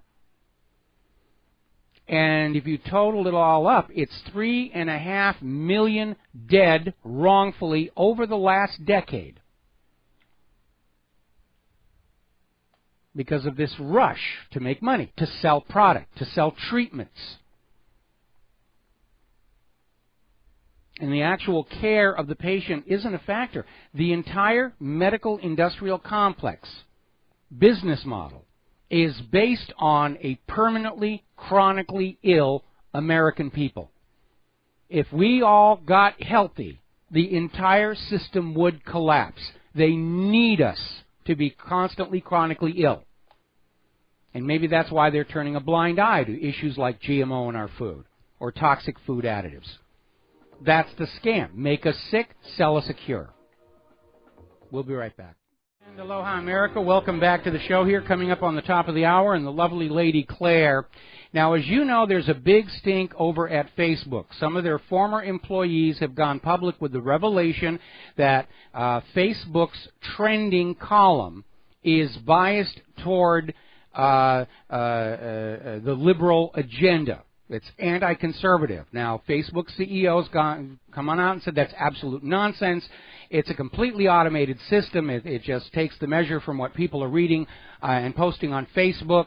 Well, it turns out that is a complete lie. Over at The Guardian, they obtained a leaked copy of the training manual for Facebook editors. And it turns out the trending headlines are not generated based on what people are reading and posting. They are simply selected from news items appearing in the New York Times, the BBC, CNN, and Fox News. Fox News being the only right-wing organization on the list. There's a total of 10, 9 of which are liberal. It's a manufactured list. It doesn't really reflect what is trending on Facebook. It reflects what Facebook wants you to think is trending, what they want you to think is important, what they want you to think should be read and trusted. Okay, very weird story coming out of Blacklisted News. Apparently, the Pentagon is working on the idea of self-aware autonomous weapon systems, a killer robot army. And here's where it gets into the twilight zone. These autonomous weapon systems are going to choose their own targets, including civilians, based on social media. What are they tweeting? What are they writing on their blogs? What are they posting to Instagram? Now, first of all, real terrorists are too smart to use Twitter, Facebook, Instagram, any of that stuff. They know it's being monitored. In fact, most of what goes up on Twitter and Facebook, supposedly by ISIS, is manufactured propaganda. Of course, I wouldn't have an objection if an automated weapon system started killing government propagandists. It would probably make the society a lot more sane. And I'm sure somebody got a huge amount of money for coming up with this idea, but I don't see it as being workable. And it's going to murder a lot of innocent people, just like the drone program currently does. Remember when they were trying to do facial recognition to identify terrorists at airports? They never found a real terrorist, and they generated tens of thousands of false positives, people who were kept off their flights, in some cases put on the no-fly list, because the facial recognition system still has a few little glitches and bugs in it. Anyway, over in Philadelphia, somebody noticed that the Philadelphia city government has a license plate reader truck disguised as a Google Street View car, so that you're not going to slow down or do whatever it is you're doing differently. Oh, I'm on Street View. No, you're not. The city is spying on you. There's the music. We've got to take a quick break for our station identification. We'll be back with the lovely Lady Claire after these few announcements. Aloha, America. Welcome back to our show, hour number 3. And for those of you watching on BAM User TV, the gorgeous creature sitting behind me is the lovely Lady Claire, looking even lovelier than usual, I might add. Thank you, dear. And here to talk about her unique perspective on the world. What is the first item you would like to discuss? Well, one thing that alarmed me very intensely. Obama has warned Russia against military buildup in northern Europe. Because, by golly, that's our job. And he made the remarks today after meeting with Nordic leaders from Iceland, Sweden, Norway, Finland, and Denmark at the White House. We are concerned about Russia's growing aggression and military posture in the Baltic-Nordic region. And he also made the observation that the U.S. and Nordic countries agreed on the need for a peaceful European order. However, he also said that Russia would be prepared to counter any perceived Russian aggression. And he warned that Russia's aggressive military buildup in northern Europe was not going to be tolerated. Okay, folks, it's official. President Obama has lost his reality license. What military aggression? Yeah, the Russians have been doing drills, but that's only in response to the drill upon drill upon drill that NATO's been doing. And loading all the weapons in there. I mean, missile systems all across Europe. Folks, we know who the aggressor really is here. Yeah, I mean, there's no question. It's all happening on Russia's borders. Huge buildup on Russia's border. Oh, they're being aggressive. Yeah. You know, we don't see Russian troops on the northern side of our border with Canada. Nope. We don't see Russian troops massing on the southern side of our border with Mexico. Nope. We don't see Russian carrier groups tooling around the Gulf of Mexico. The aggression is solely on the side of the United States and NATO, and you should feel insulted that they think you are so stupid that you're actually going to believe this nonsense that Russia is the threat here. And I would like to move on over to a related article. Okay. Again, concerning U.S. Congress wants new federal agency to fight Russian-Chinese propaganda. A dozen members of the U.S. House of Representatives have introduced a new bill proposing the creation of an entire agency meant to counter Chinese and Russian propaganda, the Washington Examiner reported. The Countering Foreign Propaganda and Disinformation Act, the political news publication, explained. You know, I shouldn't laugh because it's so darn hard to stop. Anyway, what this is supposed to do is create yet a new federal agency reporting to the State Department called the Center for Information Analysis and Response. Which basically is a bunch of people paid very high salaries to stand up there and say, China's lying to us. Russia's lying. Don't listen to them. Yeah. Just only listen to us. You know, we're telling you the truth. Russia and China are lying. That's the entire job description right there. And the legislation, a bipartisan effort co-authored by Congressmen Adam Kinzinger and Ted Lieu, claims that Russia and China are using disinformation and other propaganda tools to undermine U.S. initiatives around the globe. No, actually, Russia and China are telling the truth, and that's the real problem. Okay, and I have a short memo to Congressmen Kinzinger and Lieu. Sometimes because of how intensely badly the U.S. government-sanctioned U.S. propaganda is skewed and the narrative is absolutely misshapen and illogical, it is darn near impossible to get a sense of what is going on in this world without reading the foreign press in English. So, I will continue to read outlets in English like Sputnik News, RT, Press TV, Fars News, Asia Times, TASS, and Global Research, which is out of Canada. And, Michael, this is simply because I know when members of the U.S. government are lying. Their mouths move. Yeah, their mouths and move. And words come out. Yes. Here's the situation. We have a government that lies to us about everything, and Yeah. they're not even very good at it. Nope.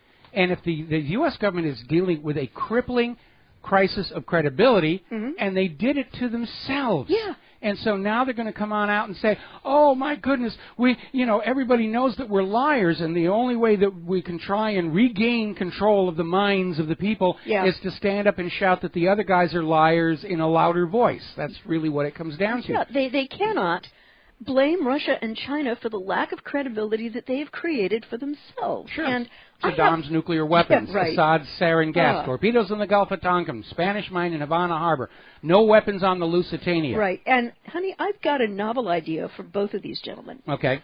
Start telling the truth to the American people. Start fixing the problems which desperately need to be fixed, including repairing an infrastructure which is falling apart at the seams. Start taking a part of we the people as opposed to the U.S. government's military and financial enabling of Israel against its neighbors with whom it categorically cannot get along. Start taking care of our veterans who deserve the top medical and psychological care they can get. These men and women have earned it. Start resolving this country's geopolitical differences by negotiating in good faith with other countries and creating win-win situations around the globe. Well, it sounds good, but there's two problems. First of all, there can't be a win-win situation. The United States no longer grows or manufactures anything anybody wants to buy. That's true. That's what it's come down to. Yeah. So the U.S. is trying to maintain its dominance of the world economy through threat of force. Right. Second, the federal government actually can't can't start telling the truth, because the instant they do, and they acknowledge that what we have been reporting on in the independent media was factually correct and accurate, yes, it's going to unravel. Our current federal government is carrying an accumulated burden of 250 years of lies to the people. Yeah. And they can't survive that exposure. Yeah. And it's just very frustrating, because I think an intelligent, rational, and informed citizenry is the backbone of an intelligent and wise civilization. But it appears that people in Congress don't want any of that, and you see that with the application of Common Core, which literally assassinates any degree of wanting logic or critical thinking to come to the fore with the kids who are hit by it. Okay. Yeah. And there's another article that I wanted to take a look at today. Please do. This comes to us from Sputnik News in English. And again, if you haven't yet, I really encourage you to read the foreign press in English, because it does give you a better perception most of the time of what's going on in this country than any of the prostitutes or correspondents will. Apparently, in Sputnik, there was a very thoughtful article called Spring Exacerbation: NATO Drills on Russia's Borders, a Preparation for War. And it seems like almost every day, NATO is starting a new military drill somewhere around the world, and over 50% are right on Russia's border. The alliance has used the Ukrainian crisis to build up its military presence in Russia's immediate proximity, and the Russian military call it as they see it. NATO is getting ready for a war against Russia. It's very obvious that the U.S. has launched on a campaign of militarism. We had the Project for the New American Century that was openly advocating the U.S. go on out and conquer the rest of the world and bring them under U.S. domination. You had General Wesley Clark blew the whistle back in 2003 about this plan to conquer the oil nations of the Mideast. Bless you. Oh, poor baby. And yes. The wind has kicked up the pollen today. Yes. Wesley Clark, in 2003, blew the whistle on this plan to conquer all the oil-rich nations on Earth and force them to sell their oil only for the U.S. dollar. Everybody knows what's going on. Yeah. The U.S. is on the edge of an economic collapse. They don't manufacture. They don't grow anything anybody wants. The only way they can keep this economy going is with a mafia-like piece of the action of everybody else's commerce on Earth, and that's what this is all about. Yeah, and just to tick off a few of these, NATO has just kicked off its Exercise Noble Partner at Georgia's Vasyani training area, which will last until the 26th of this month. There are 2 more simultaneous military exercises on the territories of the former USSR Republic going on right now, and these are the 6,000-troop-strong Spring Storm in Estonia, which will last until May 19th. Also includes Latvia, Lithuania, the Netherlands, the United States, United Kingdom, and Germany, having sent company-sized units to take part in the exercise. And Mike, it's very obvious to me it's not a question of if. It's a question of when. Yeah, left to itself, the U.S. government is going to get us into a full-on war with Russia and China, which is to say a full-on war with the ruble and the yuan. Yeah. And they are risking incinerating the surface of planet Earth with nuclear war in this argument over just whose brand of ink and paper we're all supposed to use for the next 100 years. Yeah. That's how these money junkies think. Yeah. And it does concern me. We have family and friends in the military, so it's very personal. I understand about power through strength and peace through strength. I get it.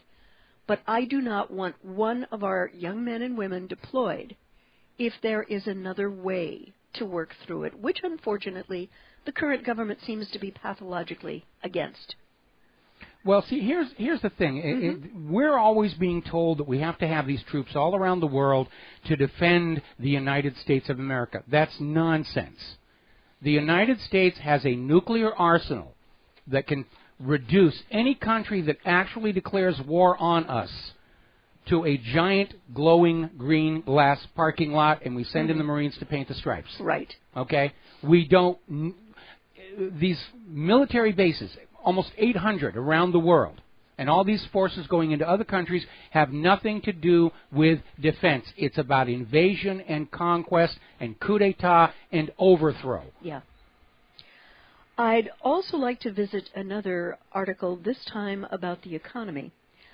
Apparently, the Teamsters Union in this country has watched their pension fund go bankrupt. And apparently there has been an unfolding saga of the Central States Pension Fund, which hires retirement benefits for current and former Teamster Union truck drivers across various states, including Texas, Michigan, Wisconsin, Missouri, New York, and Minnesota, and is one of the largest pension funds in the nation, all the way through Kenneth Feinberg's rejection of the proposal to cut benefits on behalf of the Treasury. When the program got rejected, this article said that the final solution, I hate that term, would be in the form of an inevitable taxpayer-funded bailout. Because if the Treasury won't allow any pension cuts and the government-created safety net won't be there to keep the benefits flowing, how's the cash going to continue to flow to members? Well, we'll just loot the people here. I mean, the government's running out of money. Yeah.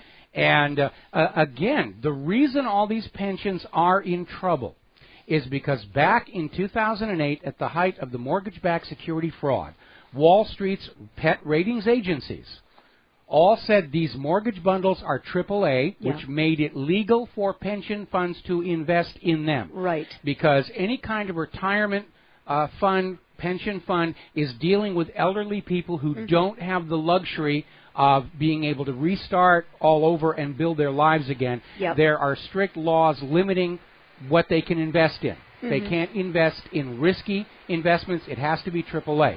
Well, Wall Street said these are all AAA, and the pension funds invested in them. The whole fraud collapsed, and these pensions were defunded. And unfortunately, nobody has the gonadal tissue to stand up and say that the pension problems we're dealing with today were all created by Wall Street fraud. Exactly. Instead, they turn around and they blame the workers. They say, oh, my goodness, you're living much longer than we expected. You know, you should work longer. Forget about retirement. It's all your problem. In fact, we just put up this bizarre story on WhatReallyHappened.com about a pensioner over in Great Britain. They're running out of pension money over there as well.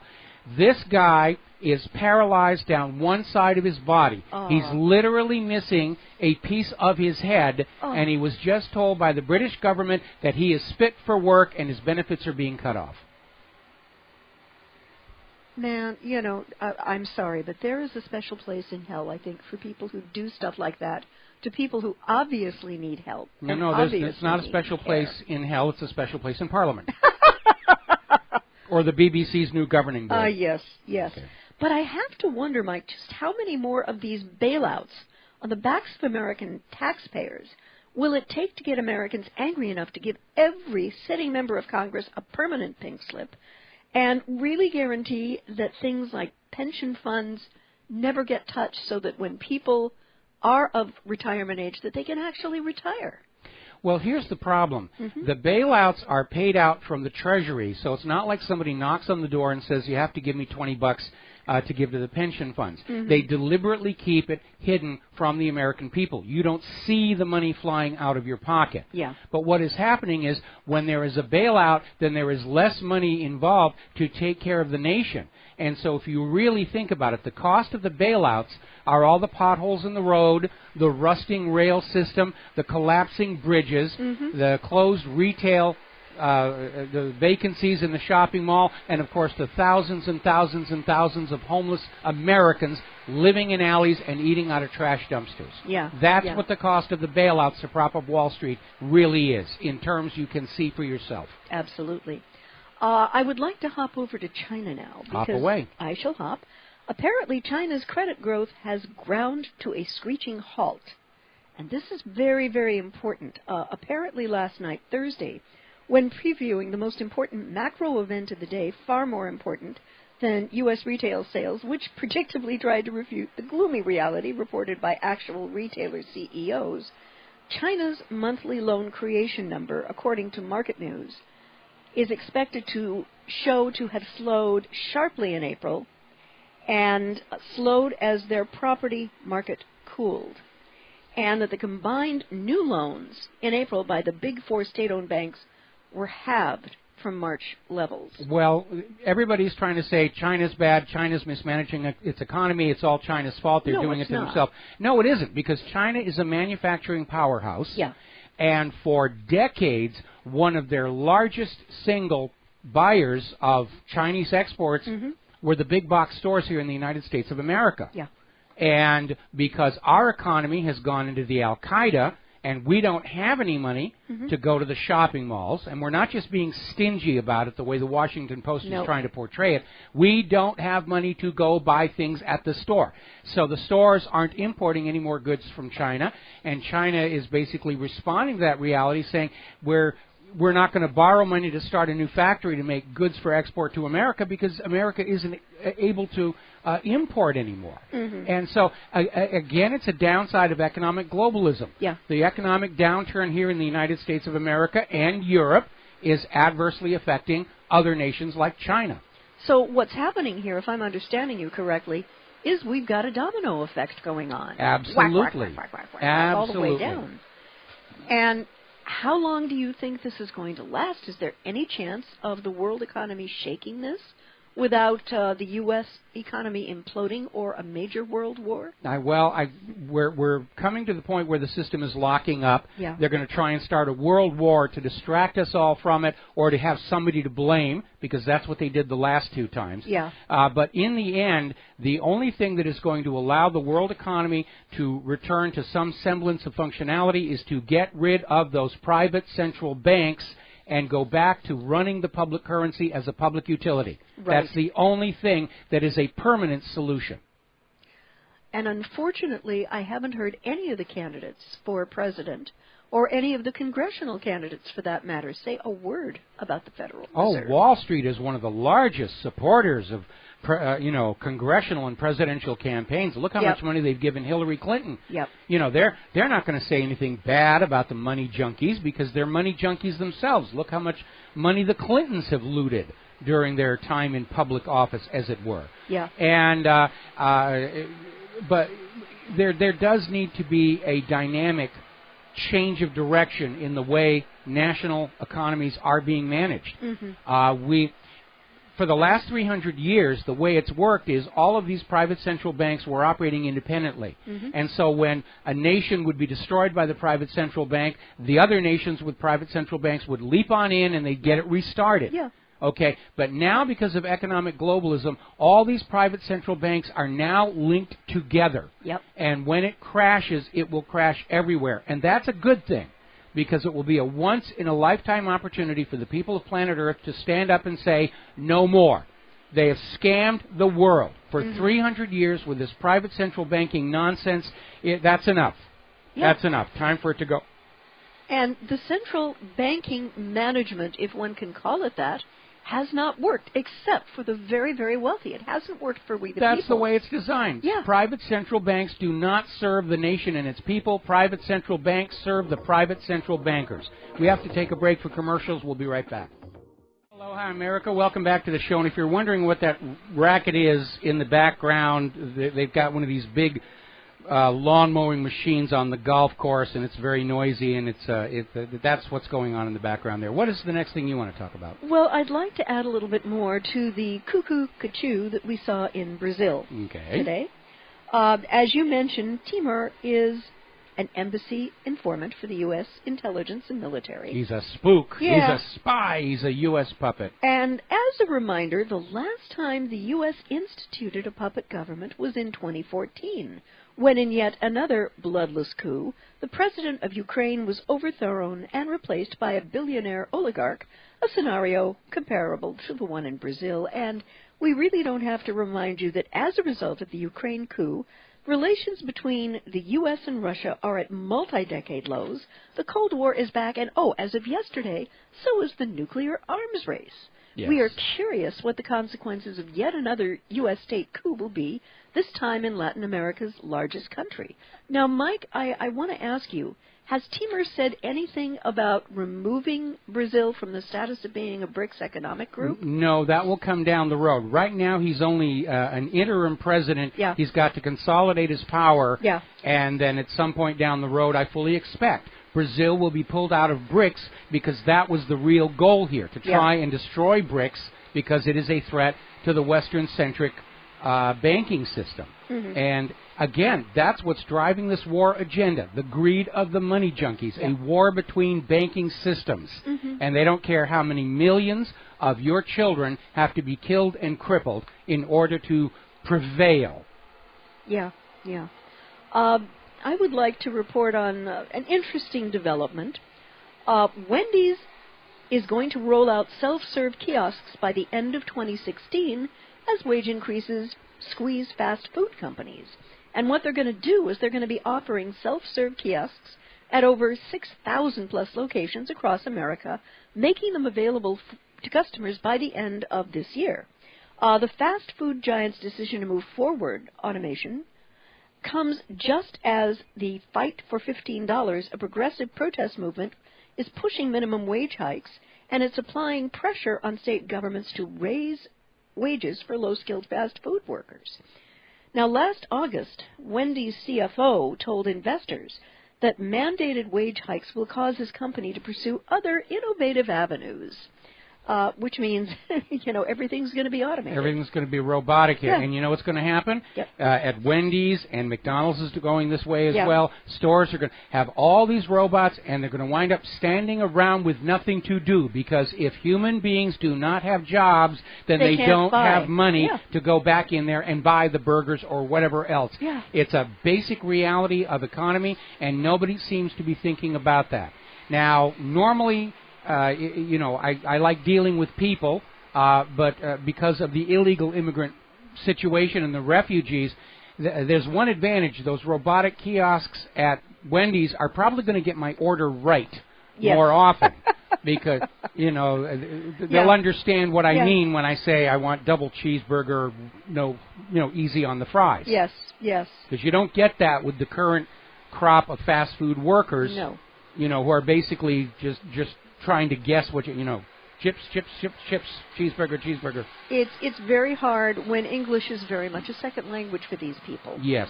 And even if they have been trained by the franchisee to some degree, it is still hard because Again, they're struggling with English being their second language. Exactly. Yeah. The only training they may get is to learn the words burger, fries, Coke, and count out the change here. Yeah. And when you complain, that I want to do business here, I can't understand the people behind the cash registers and counters. Yeah. And they say, "Oh, you're being racist. You're being oppressive. You should be a little more worldly." So I'm a very worldly person. I've been over most of the world here. But if we can't communicate, then commerce slows down, and we've already got enough problems with commerce as it is. Yeah. But this push for robotics is a death stroke to our economy. Yeah. And I don't understand why the heads of corporations don't understand that in an overall sense, your employees are your customers. Yeah. And if you don't have employees, you don't have customers. It is that solid. Now, Henry Ford, understood as an axiom, the way to become prosperous was to make your community prosper. And he paid his workers higher than normal wages to manufacture the cars, to the point where his workers could buy those cars. They became his best advertisement. And that kind of wisdom of a Henry Ford is sorely lacking in our current corporate leadership. We'll be right back. Aloha, America. Welcome back to our show. And before I turn the microphone back over to the lovely Lady Claire, I do want to hit a couple of stories related to human-caused global warming. Now, the Competitive Enterprise Institute has won a Virginia Freedom of Information lawsuit against George Mason University, basically forcing the release of emails showing that there was an intentional, coordinated attempt to silence people critical of the human-caused global warming agenda, and basically opening them up to federal racketeering charges. And that's an important thing to understand. The perpetrators of the global warming hoax have broken the law with the tactics they use to try and silence critics, including wrecking careers, revoking tenure, defamation, libel, slander, whatever you want to call it. And they're still out there pushing human-caused global warming. So what's going on in the real world? Snow falls in parts of Calgary. Weather takes turn for the cold. Snow falls, so do temperatures in northern Minnesota. Frosts and freezes galore for Michigan in coming days. This is all happening right now. And as we mentioned yesterday, winter has come very early for Australia. They're getting heavy snow in many areas down there.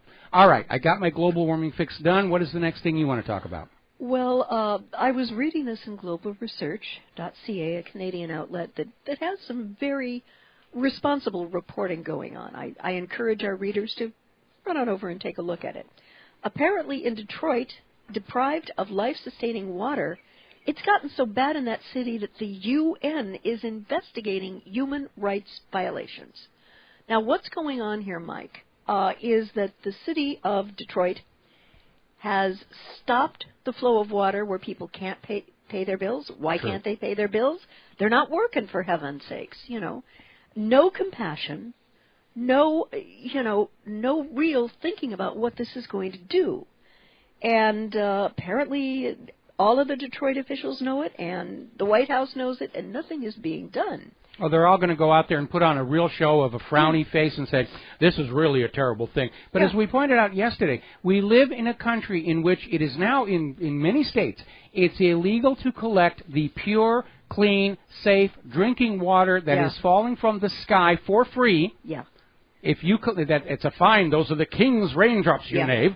And you are forced to pay money for water coming out of the faucets from some corporation that is tainted with lead, radioactive fracking fluids, and who knows what all else. Yeah. Why? Because it's more money involved there.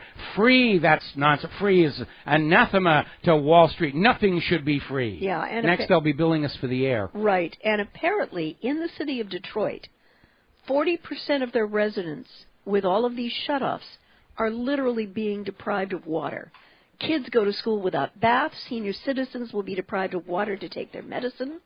And having lost confidence in a U.S. national commitment to saving the lives of its citizens, advocacy groups have begun to petition the United Nations, of all organizations, for an emergency response. So let me get this straight. access to clean water for Detroit citizens has become so bad that the UN has to be brought in to investigate this issue, Michael? As a human rights issue. This is absolutely unbelievable, and shame on Mayor Duggan and the City Council of Detroit for allowing this situation to get to this point. Well, shouldn't be happening. No, it shouldn't be happening. And, of course, we found out that the mayor of Flint was redirecting donations to help the people of Flint with their water issues into her personal private campaign PAC. Oh, that's lower than a snake's belly. That Mike. is, I'm sorry. now you just insulted the snakes. Yes, I know. I'll get emails We're from going to get snakes. emails from In the fact, snakes yes. saying, you know. Yeah. But this, I mean, in a country that is rich as Croesus in terms of a lot of natural resources, this should never have been allowed to happen to the people of Detroit. The reason is all the wealth of the nation is in the hands of the 1/10%, and they don't want to share it with anybody. Yeah. It's mine, my precious. My precious. Yes. You know, and they take their money and they pile it up in the living room and they take their clothes off and roll all over it and they have orgasms and they think that's the way the world is supposed to be. Well, I don't. And I'm sure that those citizens of Detroit who have now been deprived of water because their water's been shut off. And also what the city has done has been to increase the cost of water. Yes. It's much higher than it is in a lot of other places in the country. Yeah, because we got you. You got to buy our water. Yeah. You're not allowed to get water from the sky. Yeah. And again, it's all the evils of economic fascism that we are seeing all across our country. And I want to go back to the Declaration of Independence, which acknowledges the inalienable rights of man as being life, liberty, and the pursuit of happiness. Now, they were going to put property in there, but the money junkies prevailed, and they said pursuit of happiness. We don't know what that's supposed to mean. But life and liberty are recognized inalienable rights of all Americans. Well, if you have a right to life, that carries with it a right to the necessities of life, which has to include safe drinking water. And for most of the history of the United States of America, it was considered a prime function of the government to guarantee safe drinking water to the population in order to avoid things like cholera, which had crippled London prior to the institution of a safe water system. It's all about public health. Well, public health be gosh darn. Now we're out to make money. And we're just going to get the water as cheaply as we can, and we're not going to maintain the pipes because that costs money, and we'll just jack up the water price. Somebody somewhere was making a huge amount of money off of this deal. And there's a warning there. Every time they talk about privatization of anything, it means safety goes out the window, quality goes down, and costs go up, because now it is not a utility for public management. It is a privatized for-profit operation. The worst one of all, of course, is the Federal Reserve, which privatized the creation of money as a money-making operation for the bankers. And look what it's done to the economy. Look what it's done to the value of the dollar. Privatization is a disaster and a nightmare. It never, ever works out. It's just corporations buying themselves a chunk of government functions and turning it into a profit center. The prison industrial complex, for example. Oh, yeah. There's virtually no difference between the U.S. prison industrial factories and the Nazi slave labor camps. Yep. Yeah, it's really distressing to see. Yes. I'd like to move on over to another topic, and someone who I think deserves an atta person. Okay. This gentleman is a U.S. Army chaplain who submitted his resignation to the Army over the use of drone warfare. The guy is a Unitarian Universalist church minister and U.S. Army chaplain who served in Afghanistan, and he has submitted his resignation in protest over the military's use of drone warfare and their decision to arm air-launched cruise missiles with nuclear warheads. Yeah. Hello. So they're already putting the nukes on those Tomahawks. Yeah. I mean, it's a done deal. And in an April 12th letter to President Barack Obama, Reverend Christopher John Antal of New York said to the White House that they continued to claim the right to kill anyone anywhere on Earth at any time for secret reasons based on secret evidence in a secret process undertaken by unidentified officials. I refuse to support this policy of unaccountable killings. And I have 4 words for this guy. God bless you, sir. And people like him who make decisions like that can find their chaplaincies disappearing out from under them very quickly. And I think that Pastor Antal had his Buddha on the road moment and came to the awareness that these endless wars and the price paid for them in blood and money are primarily and ultimately about corporate private profit and not about freedom or preserving, quote-unquote, the American way of life, which is what we're fed. Okay, well, I have a comment about the drone strikes. Yeah. They're very ineffective. They're very bloody. We don't know that they're actually targeting somebody who legitimately deserves to be killed. Mm-hmm. There was one horrible story that came out a few months ago where they were literally picking targets on the basis of height, figuring that the taller individuals are more likely to be involved in military or terroristic activity. Yeah. And they saw this crowd of people from the drone camera, and there was one guy who was much taller than the rest, so they said, we're going to target him. And they drone struck him, and what they hit was a normal adult in charge of a group of school children, and they just shredded them. That's how recklessly they are picking the targets. In front of their kids. They killed the kids. Yeah. They killed the kids, the whole group, man. Just shredded them. Now, what's going on here with that kind of reckless disregard for whether you're hitting a valid target or not, the drones are being used as terror weapons. Yes. No different than when Hitler was showering London with the V-1 buzz bomb, the first cruise missile, and the V-2 ballistic missile. They weren't very accurate.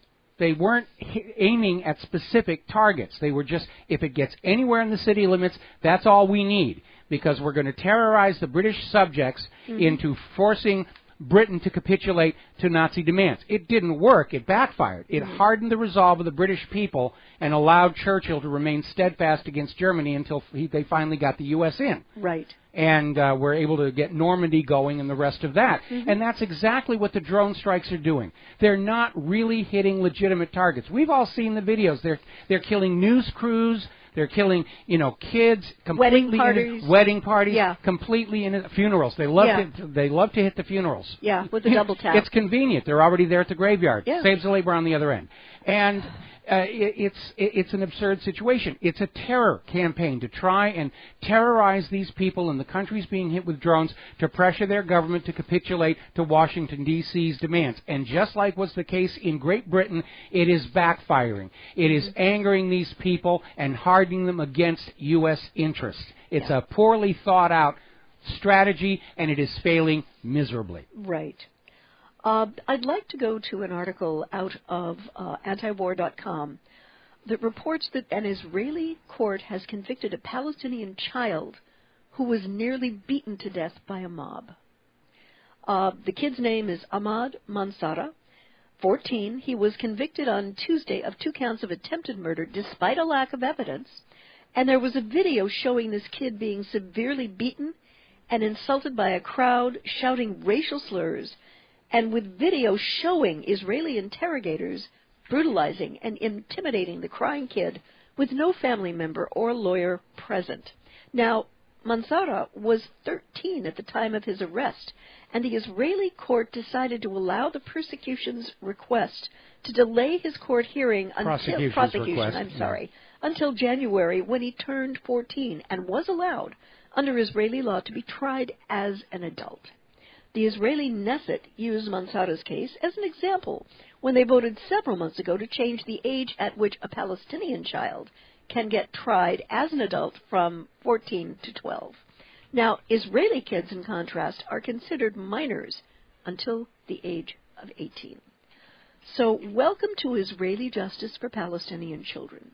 Trumped-up charges against a kid who was beaten, brutalized, intimidated, with no family members or lawyers present. And, Mike, it appears to me that there are no real rules, just convictions and long jail sentences. This is done to instill in the Palestinian community as a whole a sense of learned hopelessness, and the true justice will never be theirs. And to identify Israel as, quote-unquote, the only democracy in the Middle East, my astrolabe. I don't think so. No, you're absolutely right. It's an apartheid state. It's committing all the evils against the Palestinians that the South African government committed against their black population. Mm-hmm. We know that Israel had absolutely no justification for their bombing campaign into Gaza this last week. Right. It's just constant punishment, and you're absolutely right. They're trying to basically convince the Palestinians there's no point in you resisting. Yeah. You know, you are ours. We will do whatever we want whenever we want to do it. Yep. As I recall this case that you're talking about, there wasn't even any evidence that this kid had done anything wrong. It was simply guilt by declaration. Yeah, yeah. And just really nasty. I would like to move over to the world of finance because apparently SWIFT, the global financial messaging network, warned on Thursday of a second malware attack similar to the one that led to February's 81 million cyber heist at the Bangladesh Central Bank. Now, the second case targeted a commercial bank, but they would not name it. And they said in a statement that the attackers exhibited, quote, a deep and sophisticated knowledge of specific operational controls at targeted banks and may have been aided by malicious insiders or cyber attackers or a combination of both.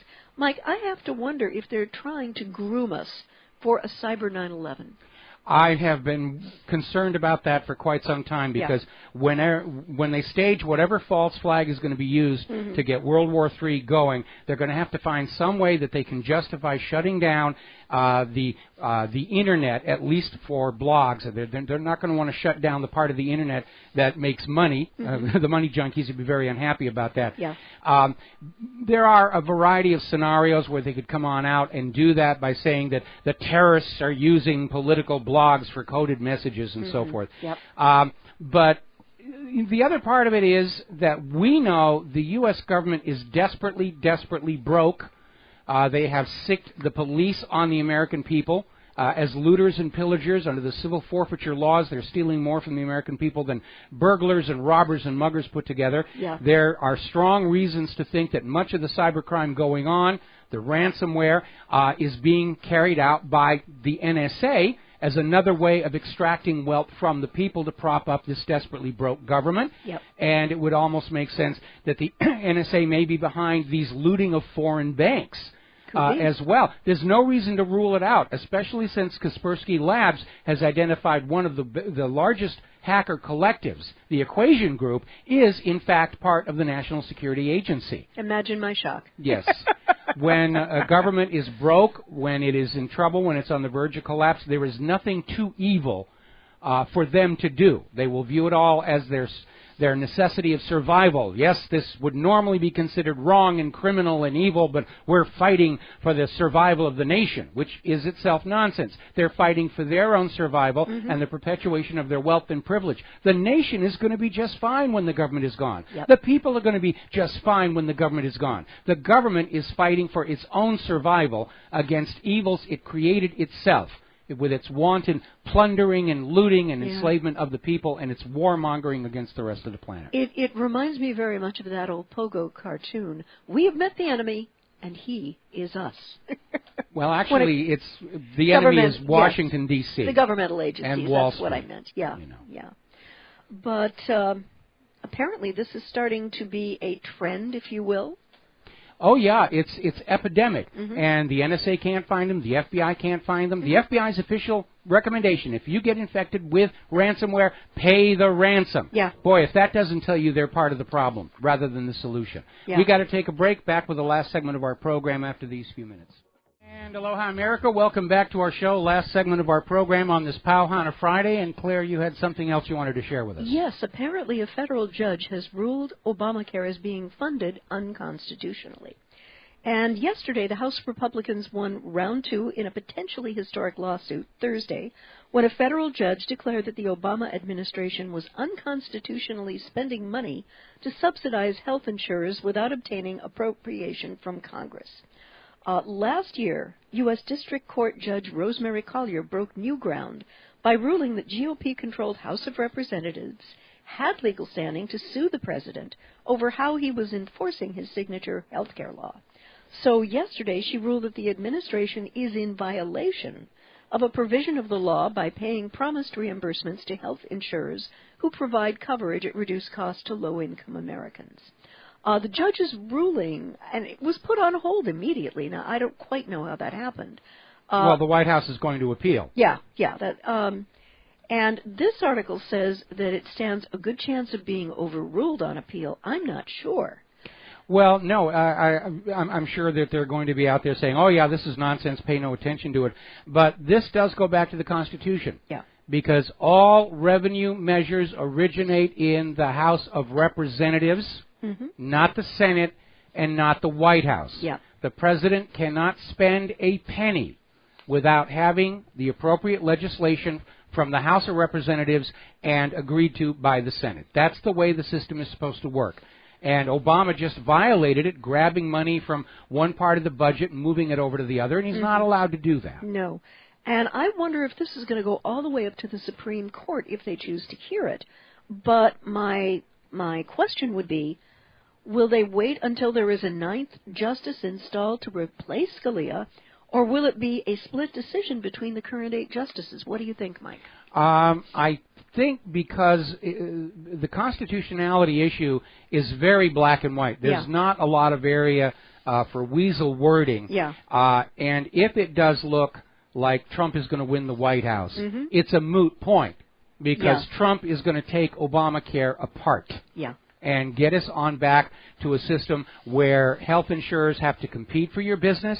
They have to make their policies attractive and affordable to get customers coming on in. Right. Anytime the government orders you to buy something, whether it's health insurance or car insurance, it's a guarantee the quality of service and benefits are going to go down and the costs are going to go way up. Yeah. It's a repeating pattern through history. When they started talking about Obamacare, we knew that what we have today was going to be the inevitable result.